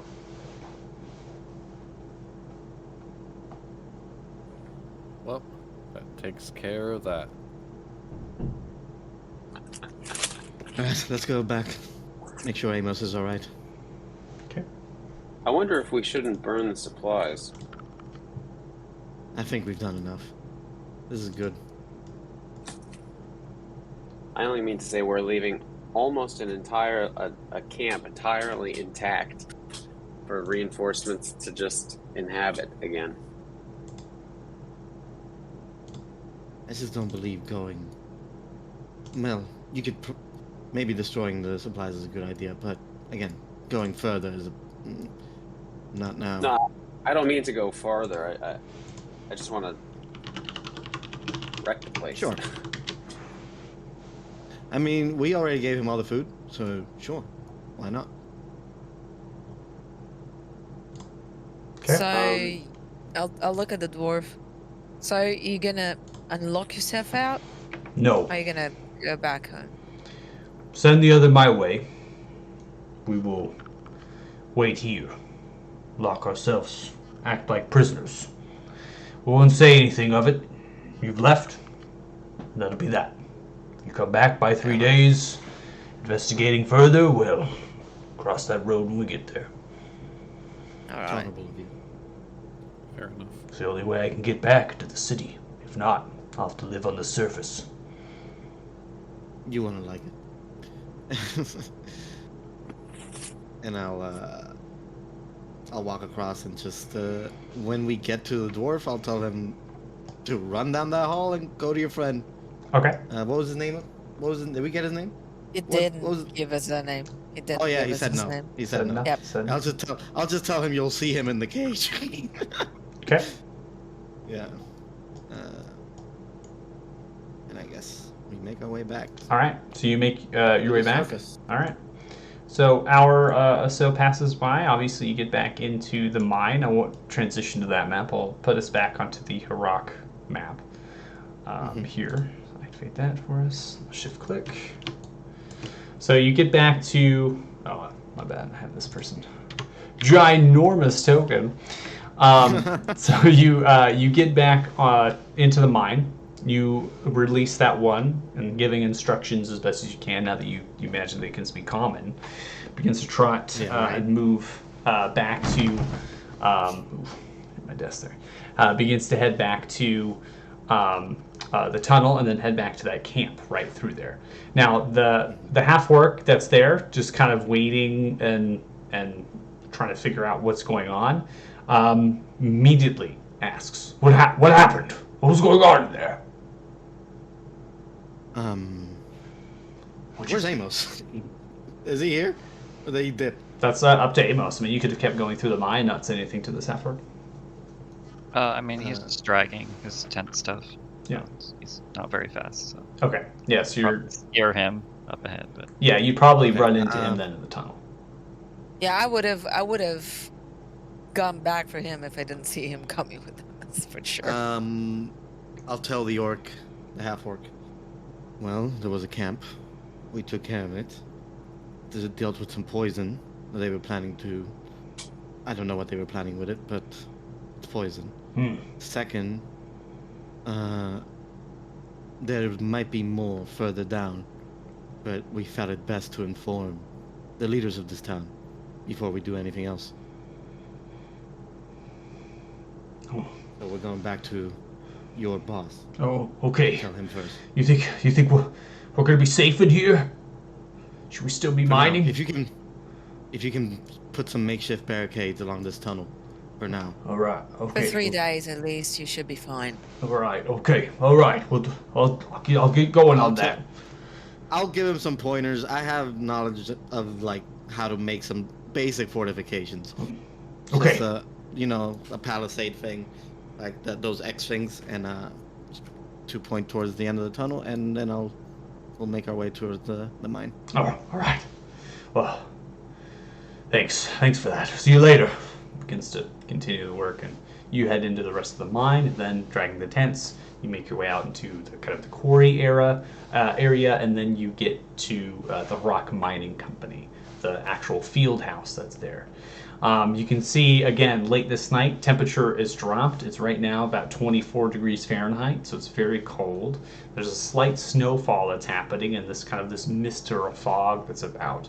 Many of the different campfires are burning inside of this little area around the horseshoe that wraps around. Again, tables and canopy tents and these lights from the fires are kind of burning. There's some chatter here, but not much, as many of the miners are actually in the mine or they're back into the town. You notice there are no windows, again, on the field house, but there is a slight dim light coming from the bottom seam of the door of this field house, 2 stories. So you make your way to that. Are you going to stop there? Try to see if you can talk to Pelu? Mm-hmm. Okay. Do you knock? I guess. Yeah. Yeah, knock on the stone. Okay. Kind of bang upon the stone. You hear a voice echoing. Wait, just a second. Jeez, oh gosh, oh my goodness. One moment. One moment. Just kind of yells and echoes out. You see Pelu Riza, the gnome, short in stature, is currently wearing a robe, freshly wet from some bath, hair all messed around. This robe is slightly brownish of cloth with some wool kind of stitched around it. It's holding the robe as the doors opens. Oh God, it's so cold out there. Come in. Gosh. My goodness, so late, all of you. What is this about? We have some information about what we found. Ah. We'll be quick. I thought you'd Just be wish there a for lot food. longer. What'd you find out? We'll go inside, get out of the cold. Okay. Especially because, I'm a ventilator, so it's probably shooting snow around us and making it colder to be around me because wind and cold is not cool. I've been in New York. It's horrible. Though it's a light breeze, it's still bad. I'm not the best talker, so does someone else want to inform him? Do we want the investigated- summarized version, right? Just Cliff Notes. Math. Taking initiative, we decided to investigate some of the complaints that have made their way out of your mining operation. Not only have we retrieved some of the missing miners, but we have neutralized much of the source for the abductions. We found that it was a group of underground dwelling pale dwarves or dwarf-like creatures who all hail from a place called Yolinja. Does that name mean anything to you? No, I have no idea. They serve a clan Stonefist, led by a Prince Grawl. And they had been, some of them, under some terribly dark magical influence, hauling potent poisons, to what purpose we can only guess. The stash of poison was destroyed. Much of the source of the dark magic was destroyed. Many of the dwarves were destroyed. And we return relatively unscathed, but still pondering some of the relationships here, not only because we're new in this town, but certainly new to Clan Stonefist. Right, but also the prince has been, talking to a mysterious door figure that seems to disappear after they talk to them. So some of them might think that this figure is actually giving the orders. There's some concern that there's some warmongering at work. Yeah. Or, manipulation too. Also, they were the same people who did the attack in the mountains. Wait, the mountains? You mean the missing Right. prospectors? Did they take them? Yep. We don't know, but they were behind that attack. Or do you mean There's a the strong raids, possibility. or do you mean the raids that are happening in the past right now? In Yes. the Frosthorn Pass. Oh, Yeah, I see. They Those were ones. specific about it being in the Frosthorn Pass. Well, the Duke will need to know about that for sure, for sure. Oh my goodness, this is insane what you're telling me. There's a whole plot here. What is happening? We have to I don't get know. we have to get sent for the king. We have to get soldiers down here. We have to stop what's happening. For Poison? now. Well, they're gonna kill me? What did I do to them? Well, in case we don't get the opportunity to speak to anyone more important than you, we feel that it's important to let you know that there are precautions that these dwarves have taken against counter assault. And any soldiers that you march into the mines may not make it as far as you wish. They have made it clear that they are more than capable of collapsing entire caverns and tunnels at the hint of incursion. I see. Well, I'm sure that's something to broach when you get to Balder then. Or maybe Otheba. See Lord Thalen for Law. I think that's a good one. Regardless, we have to meet the Duke in the morning. I mean, you haven't even met the Duke yet. No. Oh my goodness. Wow. Tomorrow we have a breakfast with him. Oh, breakfast in the morning. I've never had breakfast. with Right, the Duke. yeah. Well, that's usually when you get breakfast, isn't it? Unless this I can't town is crazy believe and that you get... Duke invited you to breakfast. I still can't. That's Oh, well, we're pretty special, you know. Now, Pelu, I have a Yes. question for you what's up? that might be personal. Personal depending question. depending how you take it. Hmm. The last time we were here, it became clear to me that you are a practitioner of certain arcane arts. You wouldn't happen to dabble in any divination magic, would you? No. It's not my fancy. My fancy is rather enchantments. And transmutations. know anybody in town that has a grip on the divination magics? No one this far north, unfortunately. None. Nobody. No. I don't think you'd be able to find that for miles. Maybe Otheba. There could be someone that's practicing. Yeah. There's no one I really imagine we'd have to get to the bigger cities. find someone with power of divination. I mean, that's a hard school to come by. What are you trying to find out, Maftet? Well, I'm not entirely sure I want to make it clear to this mixed company. Oh, right. I'm sorry. We'll go stand over here. No. I don't mean to quiet you. I'm simply, how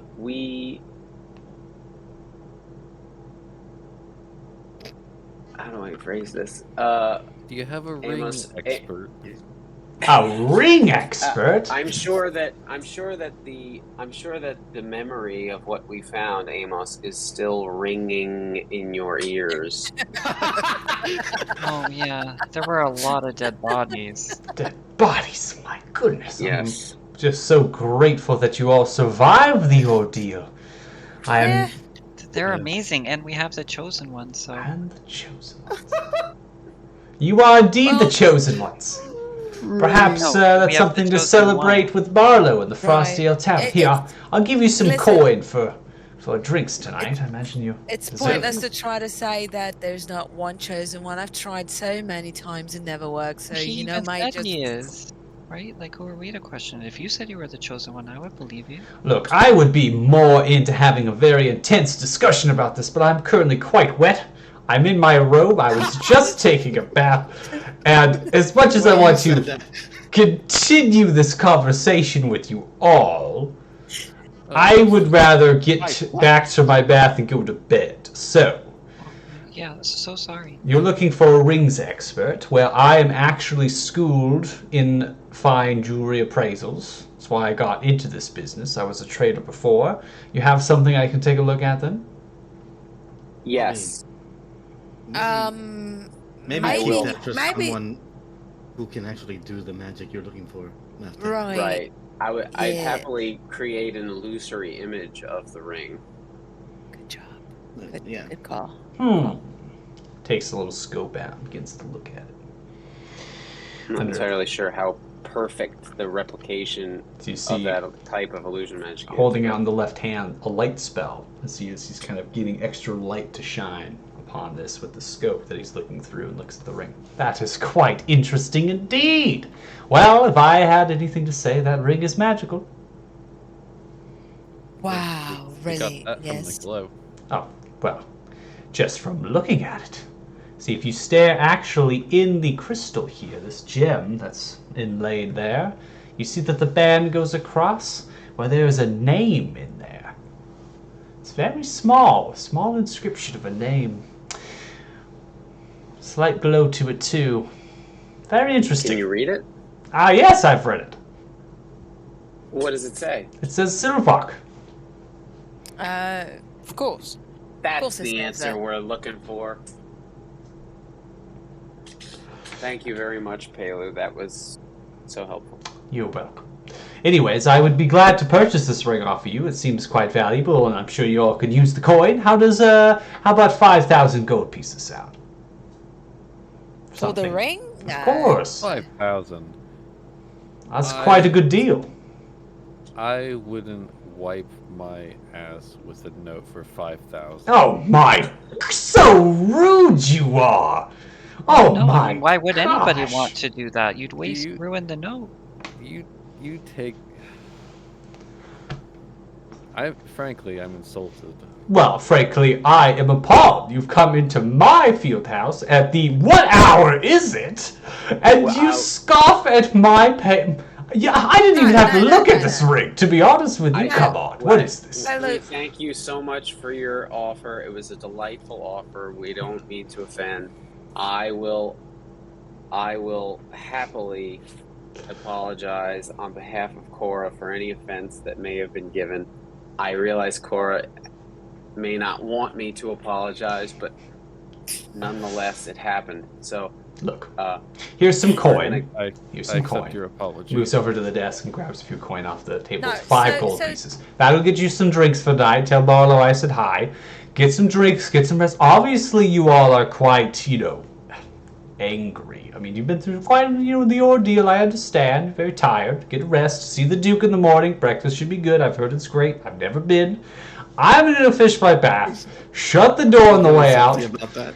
And I will see you all maybe sometime tomorrow. All right. Well, Right. farewell. Walks up Okay. the stairs.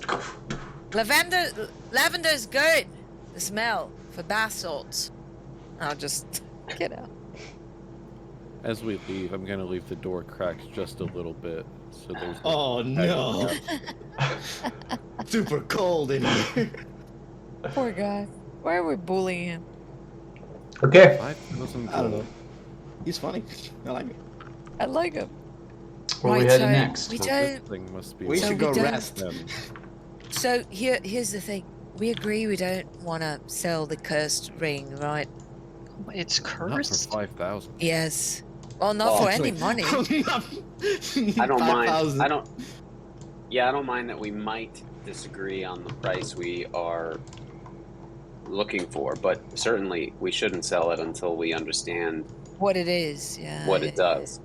Well, I Right. mean, I For can no try- other reason than I'm not interested in condemning the person I sell it to. Exactly. I wouldn't want that on my conscience. I can try and pray to Lemater tomorrow for some magic that might help. It won't be perfect, but he can grant me some divination ability. Anything helps. Well, that's a start, yeah. Maybe we ask the Duke if he knows anyone that can do like better. Not that you don't do well. Oh no, I in mean, those- no. I'm just a simple priest. Yeah. I'm No, sure people you might- did well. I'm- You did I'm well, confident you kid. can do it. Regardless, we should You rest. saved us. You healed us. You did well. Are you doing okay? Oh yeah, we've been in town like 12 hours, and well, before that we were on a boat for days, and then everybody died on the ship, and didn't really talk about it. And now we're gonna run off and be heroes. I We can just talk want to about help it in people. tavern. Okay, yeah. You know what I heard? If you have a lot of alcohol in you, you talk a lot better. Let's go. I don't think that's true. Medically, that's definitely not true. I'll start speaking Dwarvish. Just give me a couple of hours. You told us you couldn't. Were you lying? Just give me a couple of hours and I'll start doing it. Oh, I didn't know that's how it worked. We could have talked to them way sooner. Yep. All And I'll right. just Guess pat we him go on the rest. shoulder and go. Okay, gonna go rest, head to the Froststeel Tavern. So before we get into the map here, activating that, I do have to, for our new player, are you here? I don't know. If I could find my unmute button, Unmute button, yes, yeah. it'd be Alright. fine. Okay, so I'm gonna go ahead and activate that map. You have arrived here about 9 o'clock to the Froststeel Tavern, so I'm gonna go and activate that. For everyone else, don't move your tokens. So you have arrived into the Froststeel Tavern. This is a single-story stone structure, pretty much completely out of stone. I'm gonna ping it just to so the stream view is accurate. So it's large. It's a pretty decent sized lodging. Now the doors are wood. And the foundation kind of goes up about 3 feet to get it out of the snow, the thick snow, and the different thickets that are growing outside. There's kind of a small cart storage area that's outside. You have actually positioned your cart out there and have moved your horse into the stables that is there, which is a little bit further north up the road. You have made your way into the tavern at 9 o'clock. You have met the tavern keeper named Barlow Crick, which is a sturdy mountain dwarf with auburn hair and this auburn hair that kind of goes down into a single braid at the mid-back and this big bushy beard that goes to the mid-chest, commonly wearing a apron that's slightly brown and bloodied with a vest underneath of greenish this time and a white cloth blouse into brown leather trousers and matching boots. Now Barlow Crick is given you food, it's given you drink, but has kind of explained that the rooms themselves, there's not really room, right, and board currently in some of the areas, given the fact that the rest of the party, you all came in and were talking and interacting and stuff, and it seems that Barlow has already kind of anticipated the return of all of you and anticipated the rooms, right? So you have you're not here yet, so we're kind of at 9 o'clock, so Barlow kind of begins to refill your pitcher there. As the tavern itself right now at 9 o'clock, it's about 25 to 30% of capacity. Currently there is many miners that are wearing crude suit covered like wool clothing, slightly warm, and they're just getting hammered drunk. Many of them are just spending whatever coin they have and getting drunk, eating bread. The dinner tonight is some sort of hearty soup with mutton inside. And you're getting the vibe as soon as you come in here that a lot of people here are just drinking to get warm, to get drunk. They're coming off their shifts from mining. There's a warm hearth that's a hearth that descends this mosaic pattern of stone. It's giving off a lot of light and a lot of heat. There's another fireplace as well. And you can imagine with the temperature outside that if these two fireplaces were not running and the ovens in the kitchen, that this would be really cold in here. There's no windows, again, cannot allow any heat to escape. You see as Barlow kind of refills pitcher right from a clay pitcher into your clay mug. You just had some food, whatnot. Is giving you some drink and kind of sets down the pitcher at your side. Well, where do you come from? Suffice it to say that I am a foreigner, and leave it at that. Wow, another foreigner. Well, I suppose they might come back sometime. I'm not sure. There's some more foreigners down here. We don't get many travelers this way. That's awesome. I'm glad that my tavern is getting some new people coming in here. This is great. So what are you here for? At the moment, I am technically in between jobs. I should be looking to head back toward Elathin soon. But if you ask about occupation, I could probably tell you 15 different things and they would all be true. Wow. So, That is great. Well, 15 different occupations. I only got one. I'm a tavern keeper. That's just fine. Anyways, a room. There's quite a lot of people. These are the four that came in here. I mean, some of the rooms. I might be able to get you a bedroll of some kind. Maybe we can talk it out when they get here. Situate themselves. Anyways, you enjoy your drink, your food, whatever you need. I'm gonna get to the kitchen. I got some stuff to do.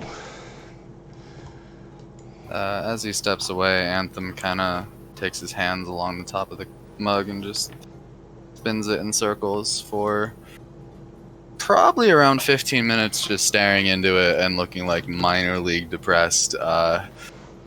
Not really moving much in reaction to any of the loud noises, conversations around him, but his ears are open and he's attempting to denote which part of the room might be the most quiet to move towards. Okay. So you're kind of sitting there looking as best as you can. You kind of mention yourself and move your token. This table over here in the corners, many of the miners begin to kind of fall out after an hour passes by, 10 o'clock. Some of the miners begin to go out. It's about 15%, 10% capacity, right? Just slowly dwindling as many of these miners getting drunk, eating the rest of their food, and heading back to these circular stone hovels that are just big enough to accompany a family of 6 with these straw or clay thatched roofs. Again, this town is rather not only small, but very riddled with kind of this poverty across the board. You've kind of, when you made your way here, you made your way late. In the night you've just came through the valley, the pass, you're hard at travel, going through these treacherous conditions, and this is definitely some reprieve. We're going to go ahead and advance to now 11:30 as you kind of sit at the table, minding your business as the night kind of goes on, anticipating that these other people are going to arrive and that there's going to be some talk about rooms and whatnot. Go ahead and now you can move your tokens as the rest of the party. You have made your way here to the Frosty Hill Tavern about 11:30 at night. The capacity of the tavern itself has almost near completed out. In fact, you look around, there's like maybe one halfling that's just passed out on a table right now. His head's down, ale's just spilling about the table. You notice Barlow is kind of out there cleaning up and just shakes the halfling. Rufus, get out of here! Get out! Go! What are you doing? Go home to your family. Jeez. I guess it's too late for us to perform. Oh my! Oh, you're all back! Oh my goodness! Wow, this is wonderful news. As I heard you were very tired. headed to the mine. I thought that for sure one of you was gonna not make it back. But anyways, you're back. No, we're pretty good at what we do, apparently. Look, that's Good to fantastic. see you, mate. Well, it's good to see all of you. Now, I know that you probably rooms and whatnot, and I could swear I gave you some things, but again, my memory's a little shot. But look, there's another person here on the other side of the tavern. I think he's here to maybe needs a room of some kind. Anyways, I don't have a lot of rooms. It's really cold tonight. I could try to fetch somebody, get them into a hovel of some kind. I know a couple families might be willing to take them in, but I just want to say right now that I am just so fortunate for all of your business. This is fantastic. Are you saying you're booked and you would like this person to be in our room with us? Well, I mean, you all have room. I only got 4 rooms. Oh, I mean, we did book all the rooms, but I can share. I mean, what's more fun than I sharing a room with suppose. a stranger? I mean, I could get bedrolls out. I got stuff. I could lay them out in front of the hearth here. Have a little sleepover. Oh, I mean, it's nice and toasty and warm over here. I think that one points. So, sure. if you share, just make sure that one of us is with you, maybe like 3-way share, just in case. Just in case. Just like not saying that a stranger would do anything, but no, just in case. Wow. Like, in case there aren't enough blankets? Indeed. Yes. Anyways, I gotta go to the kitchen. I'm gonna let you all figure this out. Anyway, good luck. Thanks. All right. Disappears to the kitchen. You hear like slamming the door. I love this guy. Hello. Is that directed towards me? Yeah. At this table in the corner, you see currently, still with the same untouched mug and spinning it in a lazy pattern with his fingers. Anthem is a 5'6", though looks incredibly short and thin-shouldered, athletic build, but more dexterous than raw strength. Has very unusual horns that first curve forward from here and then back towards the crown of his head. Definitely pale. Wears dark clothing, furs, a cloak, and strapped across his back, usually, currently it's leaning up against the table, is a sword that's probably almost as tall as him, if not taller. The most notable things are a prosthetic left arm that seems to have a small arcane glow from the arm, silverish dark materials inside, and a tail that splits into two halves, each one bearing half of the typical spade that tieflings have on the end of their tail. So the last notable is that his skin is abnormally white, eyes abnormally pink, and there's a slight show-through of blood beneath the surface in his skin as if it's very thin. Anyone who's ever heard of an albino might guess that this is one. Very cool. Words are directed towards him. He looks up from a red leather-bound book that is seemingly, it almost seemed as if the last page just turned on its own, and he shuts his mouth and looks to you and simply just gives you a nod of his head. A little bit of a patchy beard, long hair thrown back. It wouldn't be patchy, I guess. It's just not a thick beard, and it's short stubble at the moment. Pure white.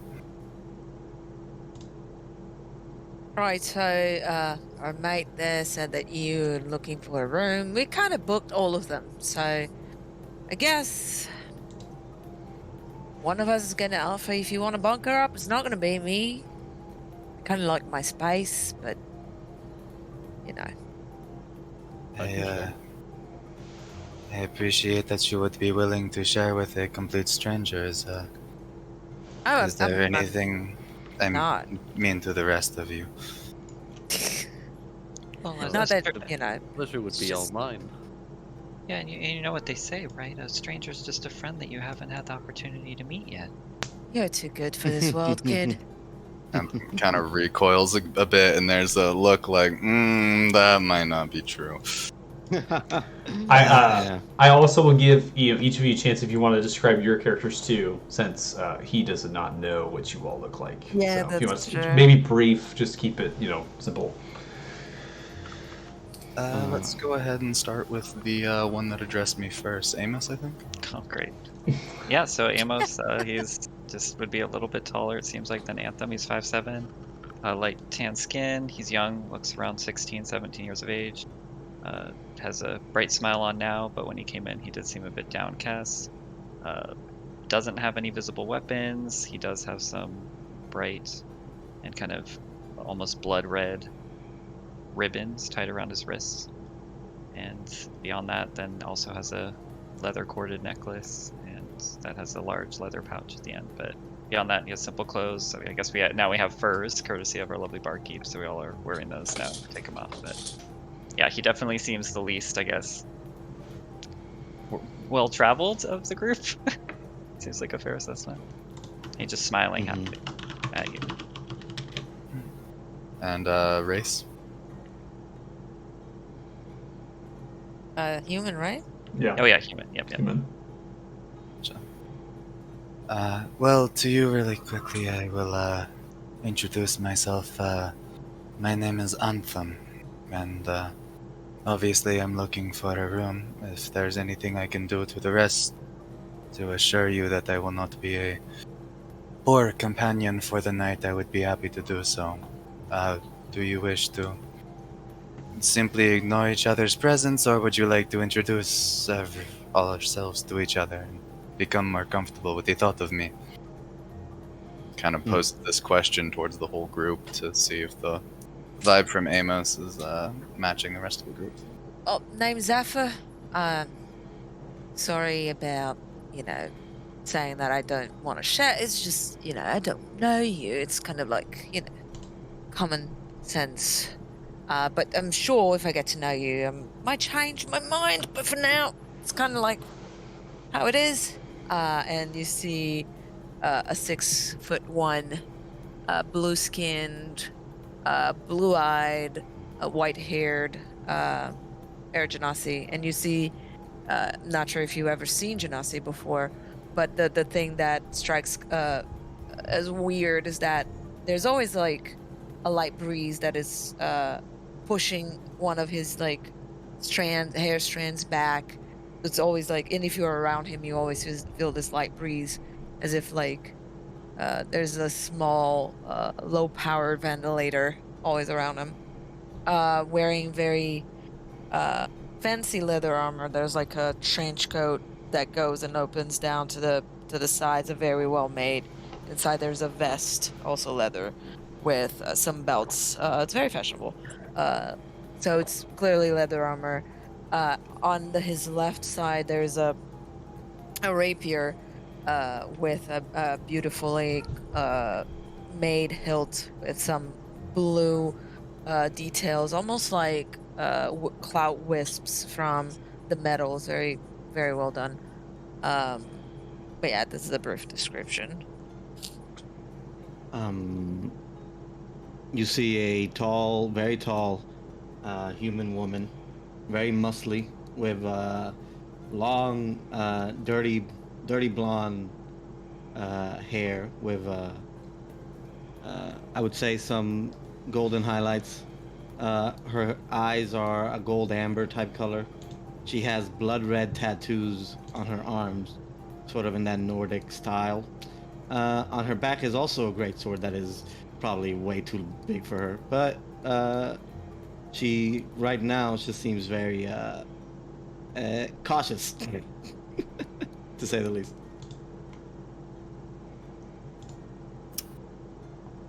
I believe that just leaves you two, or you, yeah, to introduce yourselves. Kind of points towards Rain. My name is Mafdet Vashir. I am a tabaxi. I don't know if you've ever met a tabaxi. I look like what you call a cat, about 6 feet tall. I have a mottled coat. There's no stark colors or anything too exciting.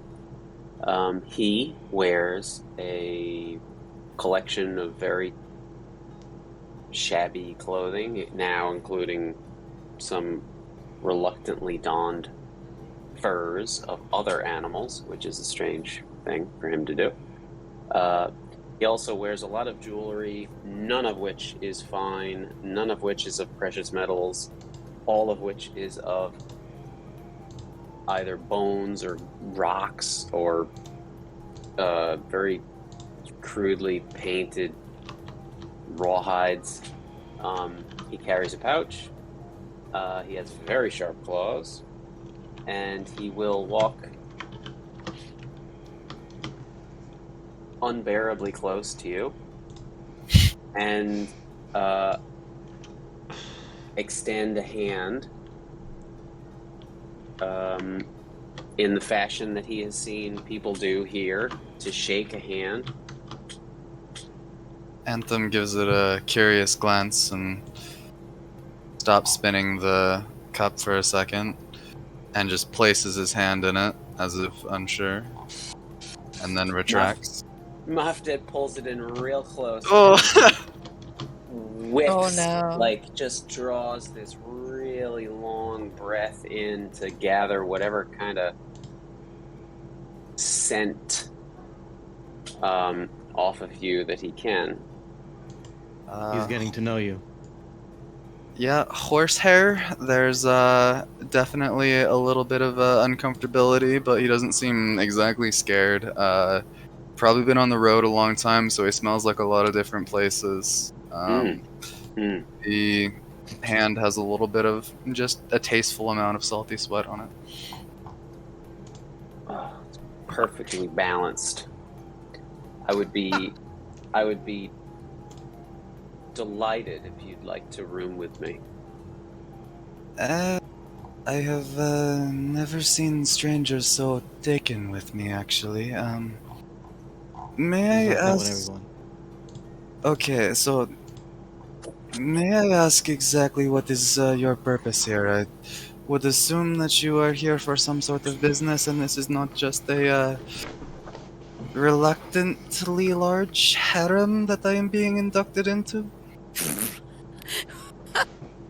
It's Is the definitely not a harem. door of the kitchen kind of Oh. bursts open. You see Barlow wielding a large wooden tray of pies.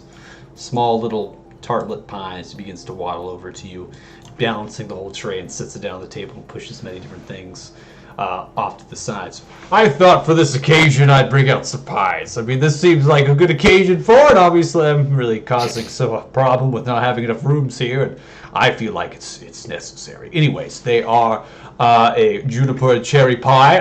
I've made it myself. Enjoy, and puts the pies again to the outside, then picks up the tray and just kind of like backs up slightly. Anyways, I hope you all have came to some good decisions, and we gotta get back to the kitchen. Runs back. Don't worry, don't feel guilty. We'll figure this out. And I'll just look at Cora and say, "Did he see you? I don't think he saw you." Is there another one of you? Yes, she's just shorter, so it's harder to see. Oh yeah, I'm gonna come up here and stand on one of these stools Sure. and do a very enthusiastically put my hand out. I'll no, don't listen to him. Maftet nods. Yes, do it. I'll show you how it's done. Shake Don't listen another to him. hand. There's a reluctance as he puts his hands forward and kind of limply grabs yours again. All right. Well, I'll do all the work in this handshake. I feel like that is slightly less invasive, so I am more okay with this as a greeting, I guess. Yeah, people have the same reaction when they see the two of us in a room. Right, so about he's from far away. That's kind of his culture. So don't worry about it. That's fine. Imagine how strange shaking hands must seem to me. So He's you quite call taken up it into it. you call it shaking hands as greeting, right? Oh yeah. I just learned it. Anthem opens his book again and kind of whispers towards it, and words appear on the page in a fancy script, and then fade back to a blank page again as he speaks to it. Well, if you need a room, I can pay for it because I just made upwards of 10,000 gold today. Yeah. There's no pupils in the pink eyes of the tiefling, but he kind of like pulls back, his eyes go wide for a second, and then he resumes the mask of like quiet caution.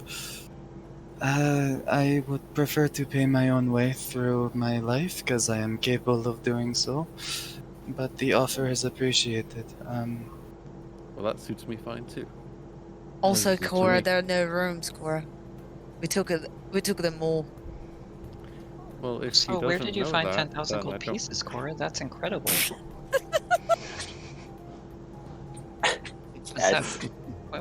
Was that when you were kind of scaling the wall?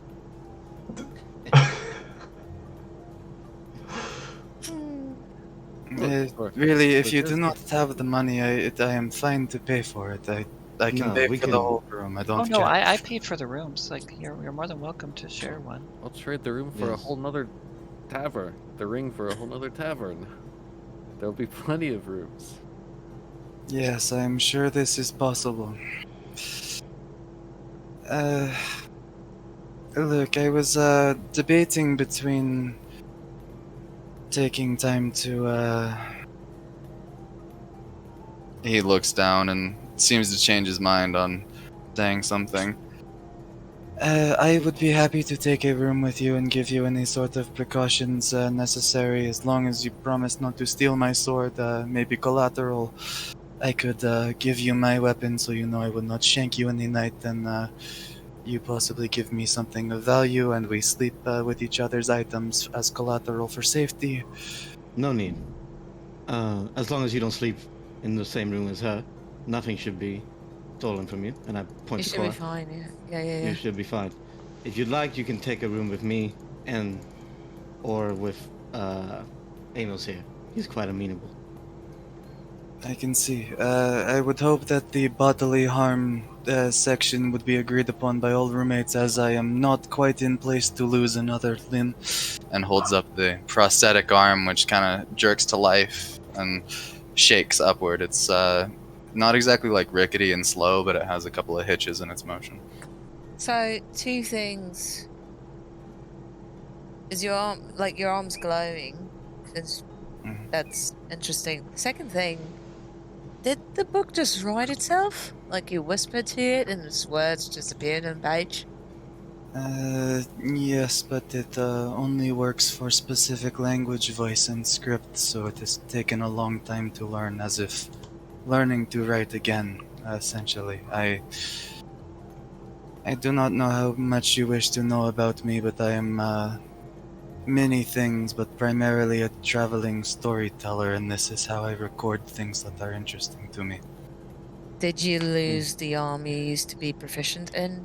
That's Oh, that seems like a really personal question, Zephyr. That was a little bit forward. I just, Sorry. you know, He has no. He Well, has no tact. well, I can help break the ice. Did you know? I have don't no, know I have Dwarvish. tact. I just If you don't have. if you drink enough alcohol, you'll be able to recount your stories in Dwarvish as well. In Yep. Dwarvish. I This is learned true. that today. Yep. Yep, This is true. Oh. that's true. And it's not that I don't have tact. I just, you know, have no shame. Right. Regardless, don't sleep in the room with the shameless one either. Okay, just to make this decision incredibly fast, I am going to take as small a corner as possible from room with I believe your name was Cora, right? Alright, That's You- the one you should not be bunking with. You I can mean, bunk with. I am Right, that's a sorry, great but at choice. this point I have decided to completely ignore your opinion. I'm Alright, terribly all sorry. right, that is fair. That is fair and valid. Yes. Just Yeah, you don't, haven't don't heard him regret play it in the the morning. He plays the Just- flute, and I play the lyre. And Moftet sings. We were actually going to perform earlier. That might, if you'd like a little lullaby before bed. I break every stringed instrument I touch. Oh, no, just I listen did to not us. take to. Oh, I thought it was an invitation. Oh, yeah. If you play, of course, yes. I used to when I had the arm. I had unique gift of. And he overthinks again and changes his mind on saying something, then just shakes his head as if to say, "No, I won't be joining you, but I can spectate if Yeah, necessary." don't worry. I'm not going to ask you any more personal questions. Just, you know, in the morning, just make sure you have all your belongings with you. Yeah, Just keep a hand double on them. check. Yeah. That almost sounds like a threat more than reassurance. Oh, no, no, no. Pardon. Trust me. Why do I you- know what I'm talking about. Could you explain why you said that?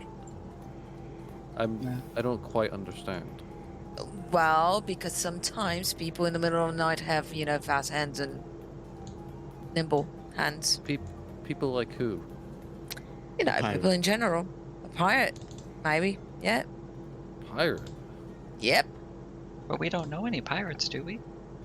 Definitely not. Well, hypothetically, this is like if in the case, you know, hypothetically speaking, we knew a pirate who's also very good at,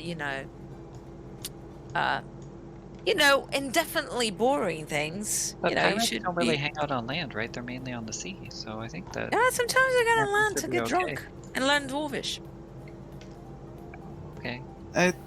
I hate to interrupt here. I am from a very different land. Came here long ago. Is it actually alcohol in this land teaches you Dwarvish? Like, or is that just some sort of running joke that I am missing constantly over and over again? No, Zephyr told me about it just today. I had no idea. Yeah, I Definitely does. told him that, once you drink like a few mugs of ale, you speak any language. We People have might not something understand similar you. actually Yeah. in my homeland. If you have enough drinks of ale, you begin to find new cities because they keep consistently kicking you out of the old ones you are too drunk in. Right, that is a good one too. Or That's there's also another one annoying. that I also learned. If you drink enough ale, everyone is pretty for you. So that's That's just another fact. one too. Like the more you drink, the more attractive people become. That's kind of another one. The further this conversation goes on, the more Anthem, already 5'6" and really thin, has begun to shrink down into his fur coat and is slowly reducing himself in size. Well, Doesn't whoever you sleep I'm with, I'm sorry. tired. It's like you can sleep I'm with going us, to or bed. you can go to the mines and sleep with the dead bodies and potential ghost zombie dwarf. That might be better than us. I'm actually going to accompany you. I know I said I would earlier, but I'm conveniently going to take an out from the conversation and follow the tall one. And Anthem stands up. Yes, the sword is indeed probably 6 inches taller than him. And in his furs, now that he's stood up, you realize that he's not really wearing much of a shirt underneath. Pale pink through an open chain shirt as armor. Dude is probably freezing his ass off through winter the entirety of the way through. But You are not having a good time. he will excuse himself with a number of head nods, wrap his tail around himself as if to comfort and to keep both ends from being stepped on, and will follow Helia. Which way is the rooms? I'm tired as fuck. Marlowe walks out. The rooms are just through there. Just through that door right here. Take some pies. Oh, take your pies to bed. The rooms are Yeah, the four doors, 2 on the left, 2 on the right. Shut up, Zephyr. And I open the door. I'm definitely taking the pies, and I'm just gonna lean towards whoever's around me still, and I'm gonna I'm gonna lean whoever's around me still, saying, sometimes you can't even say things. People are so touchy. Rooms are so tiny. So Which you, room did I take? so you come into a room. You see these candles that are barely lit as they're completely, almost melted down on a softer kind of bricked flooring. That's very smooth. There's one small wool-filled mattress that is just kind of put over straw with a very loose-fitting wool blanket. No pillows. That is the only thing that's in there. You can take the bed. I'm used to sleeping in the wilderness. I would not put that upon you. As I said, I will. It is incredibly dark in here. Hold off for a moment, and He kind of turns away from you and shelters something against his chest and whispers to it. And I'll try to hide it, but if you wanted to, you could try to hear it. She is not about intruding into people's privacy. She does not care. Then Anthem whispers something in a kind of a little bit of a guttural language, and I believe I do have this on my board. Yeah, I do. And then I'm gonna go ahead and cast the light cantrip on myself. Should be able to just double click that, right? Yeah, you could just click Dark the as spell fuck. light. Went ahead and engaged the light to emanate from your token now. So. Cool. Anthem turns back with a. It's basically a really, really weird fountain pen, and it looks like it may have been at one point made out of bones and then wrapped around with some small part of like a wire to hold it together, and balances it on the baseboard and leaves it there, so it lights the room a little bit better, and then immediately begins putting anything that is not permanently attached to him, his pack that is strung low by his side, his sword, everything against the corner, and then slumps down against the wall till his hands are in front of him like this on his knees, leans his head back against the wall. I appreciate the room. I feel guilty for not paying you, and I am sorry if my attachment to you to get out of the social situation was any sort of uncomfortable for you, I will try not to be a nuisance. No need to apologize. Anyone would have left that. And she's gonna begin by putting her sword down and actually spend some time cleaning it because it's been used quite severely today. And she's going to just clean it, make sure it's sharp. Any blood is not still on it. Then lay it down next to her. Okay. Against the wall, and she's going to pull out a thing from her chest, a necklace of some sort. You can peer in and see what it is if you'd like. Oh yeah, he's definitely gonna. And she's gonna say a little prayer under her breath in giant, Damn it. and get ready for bed, as it were. As Helia, your sorry. Helia, go please make a wisdom saving throw. Hell yeah. Where is my motherfucking? There it is. Wisdom. 17. Ooh. 17. No modifier. As you're saying a prayer and you're connecting with this thing, this stone, right? There is a slight ringing. Not auditory to anybody else but you. And as soon as you focus on it, again, you're going through. As soon as you let go of that focus, the ringing stops. Cool.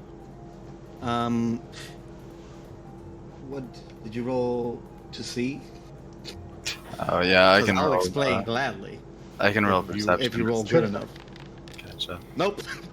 You don't get it. Unfortunate. And yeah, she'll just go to bed and just sort of not 100% keep her hand off the sword. Okay. Okay. Yeah, As, she's gonna keep a hand on it all night. As you're beginning to clean the sword, actually, Anthem pulls his shoulder off and grabs the sword by the scabbard. Looks like it has a handle about 2.5 feet long and a blade closer to 4. Definitely overly large. He'll grab it by the scabbard and simply walk over the room and set it down by you, then return to his side and not ask for yours in return, and immediately begin very quietly and unobtrusively whispering to his book as you begin your prayer. When she's done with the prayer, she's gonna notice that and sort of turn to you and just say it because she's blunt. She's gonna say, forgive me for saying this, but your size and the size of that sword, I'm surprised you can carry it. Yeah, it is definitely bigger than is necessary, but sometimes a small man must carry a big sword to have a big impact. We cannot all make every word that we say have meaning that we want to. Sometimes violence is all some people understand. So I agree with that. And then she's gonna quietly go to bed. Okay. Anthem will probably be up for another half hour recording the events of what happened today. Intensely detailed descriptions of every member of the party as much as he can, and start journaling his guesses at what their stories were based off of wear marks on their armor, things he's seen about them, mannerisms, and start kind of Detective Browning it a little bit. Okay. Is there anybody else doing anything before we close up the night and then the session as well? I'm just gonna pat Eamon and say, "Hey kid, let's go to bed, and you can talk about all the things that are bothering you before we go to sleep. Come on." Oh, I'm okay. I'm actually gonna go talk to Barlow for a bit. Oh, all right. Okay. Well, if you need anything, I'll just look at Cora. You behave. And the hypothesis that you might do something silly. What have I done to arouse this suspicion? You tell a lot of stories of, maybe if you knew someone, so hypothetically speaking. Just saying. And you wait, you believe that? Maybe. Maybe not. You never know. Also, careful about the ring. And I'll just give her a salute. And yeah, you don't want to mess with that. Someone stealing it. Well, it's more like wouldn't want anyone to get tangled with it without us knowing what it really does. Might be dangerous. Did it strike anyone else as weird that Pelu instantly made that very high offer? Yep. Well, I mean, Mafta Good, does not make just beautiful illusions, but I agree. It was just a picture of a ring. Honestly, 5,000 gold is a lot, isn't it? yeah. People seem to freak out over a couple gold when I give it to them, so. Yeah. 5,000 is a lot for anyone. So, How does he I don't have know. that much money? I thought the mine wasn't doing very well. That's also a good question. One, what don't we discuss this in the morning with a clear head and maybe figure And an something empty out? stomach, since we probably shouldn't eat before we go to the Dukes.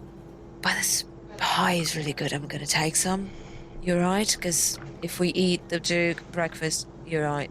So maybe after the breakfast we discuss. Let's see what the Duke has to say. But for now, I have to clean up. I have a lot of dwarven blood in me. My clothes are filthy, so I need to take my time. So I'll see you guys tomorrow. All right. So unless you're talking to Barlow. Yeah, we don't need to do it, but he's just going to talk to him. Okay. And then Mafta? You have me thinking now, Amos. That's something I wasn't considering before. That is a lot of money. I mean, I just say whatever comes to mind, so.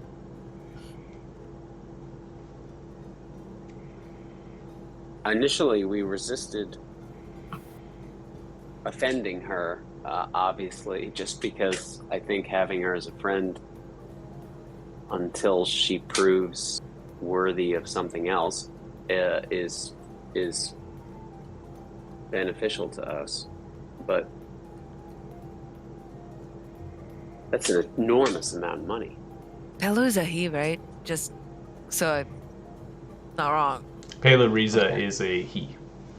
Okay. Oh, Yeah, who sorry. has Yeah. It's okay. the chest with the ring? I don't have it. You know, we never clarified that. I just know I didn't. Cora put it on. Well, she put it back in the box. But where did the box It go? got put back in the box, but I don't know who's holding the box. I never let go of the box. Yeah, she got the Okay. box. That's fine. I'm not. Just hear Cora in the room. My precious. Yeah. My precious. Yeah. Yeah. That's where we're going. So That's good. exactly where we're going. All I'm right. using it as a pillow now. Yeah, using a spell. So everyone go through a long rest. Obviously, you can click that through your utility. I'm going to go ahead and advance it, obviously, to the next day. And then right in the early hours of 5:30 in the morning is where we're going to pick up the start of the next session. I'm going to go ahead and go through experience now. Yes. We all share the same experience for the new player. Everyone gets equal amounts of experience. And then I also made sure you started at the same experience everyone else is at. So you should have that value in your character sheet. I went ahead and did some calculating for experience for combat as well as roleplay. It's actually really, really good roleplay. We had some awesome rolls and whatnot. Good investigation and things. So we have 1,658 experience each. Obviously, that's not interesting. Anyways, that should get you up to, I believe, level 4 from when I looked at your actual sheet there. This is gonna get exponentially harder to level up. That's just how it works, right? Pretty And much. that's good. We want Yeah. slower level. Yeah, that's what we want. Yeah. Yeah. So the progression of my game is to get you to level 20. So most campaigns that you play, just experience wise, going at the rate of how this campaign progresses, is that you have to get a certain experience points to get to that level, right? It's astronomically high, right? It's a lot of experience. So most games that I have played, and there is a reason why I give experience for roleplay, and it's to kind of achieve that high level. Because most of the games I've played as a player, I've never actually been able to reach level 20 in campaigns that last well over a year and a half. So it's not, the progression is quite a lot right at the beginning, the first levels or so. Which are it's kind of good because you get more features, you get development of your characters and stuff. Just because the first 3 to 5 levels can be kind of a little bit boring. Yeah. Yeah. Okay. That will explain some things there. So I am going to go ahead and close out the stream. If you're watching, thank you so much. We'll be back next week. Yay! Bye. And also, sorry, 53 Shale. hit points.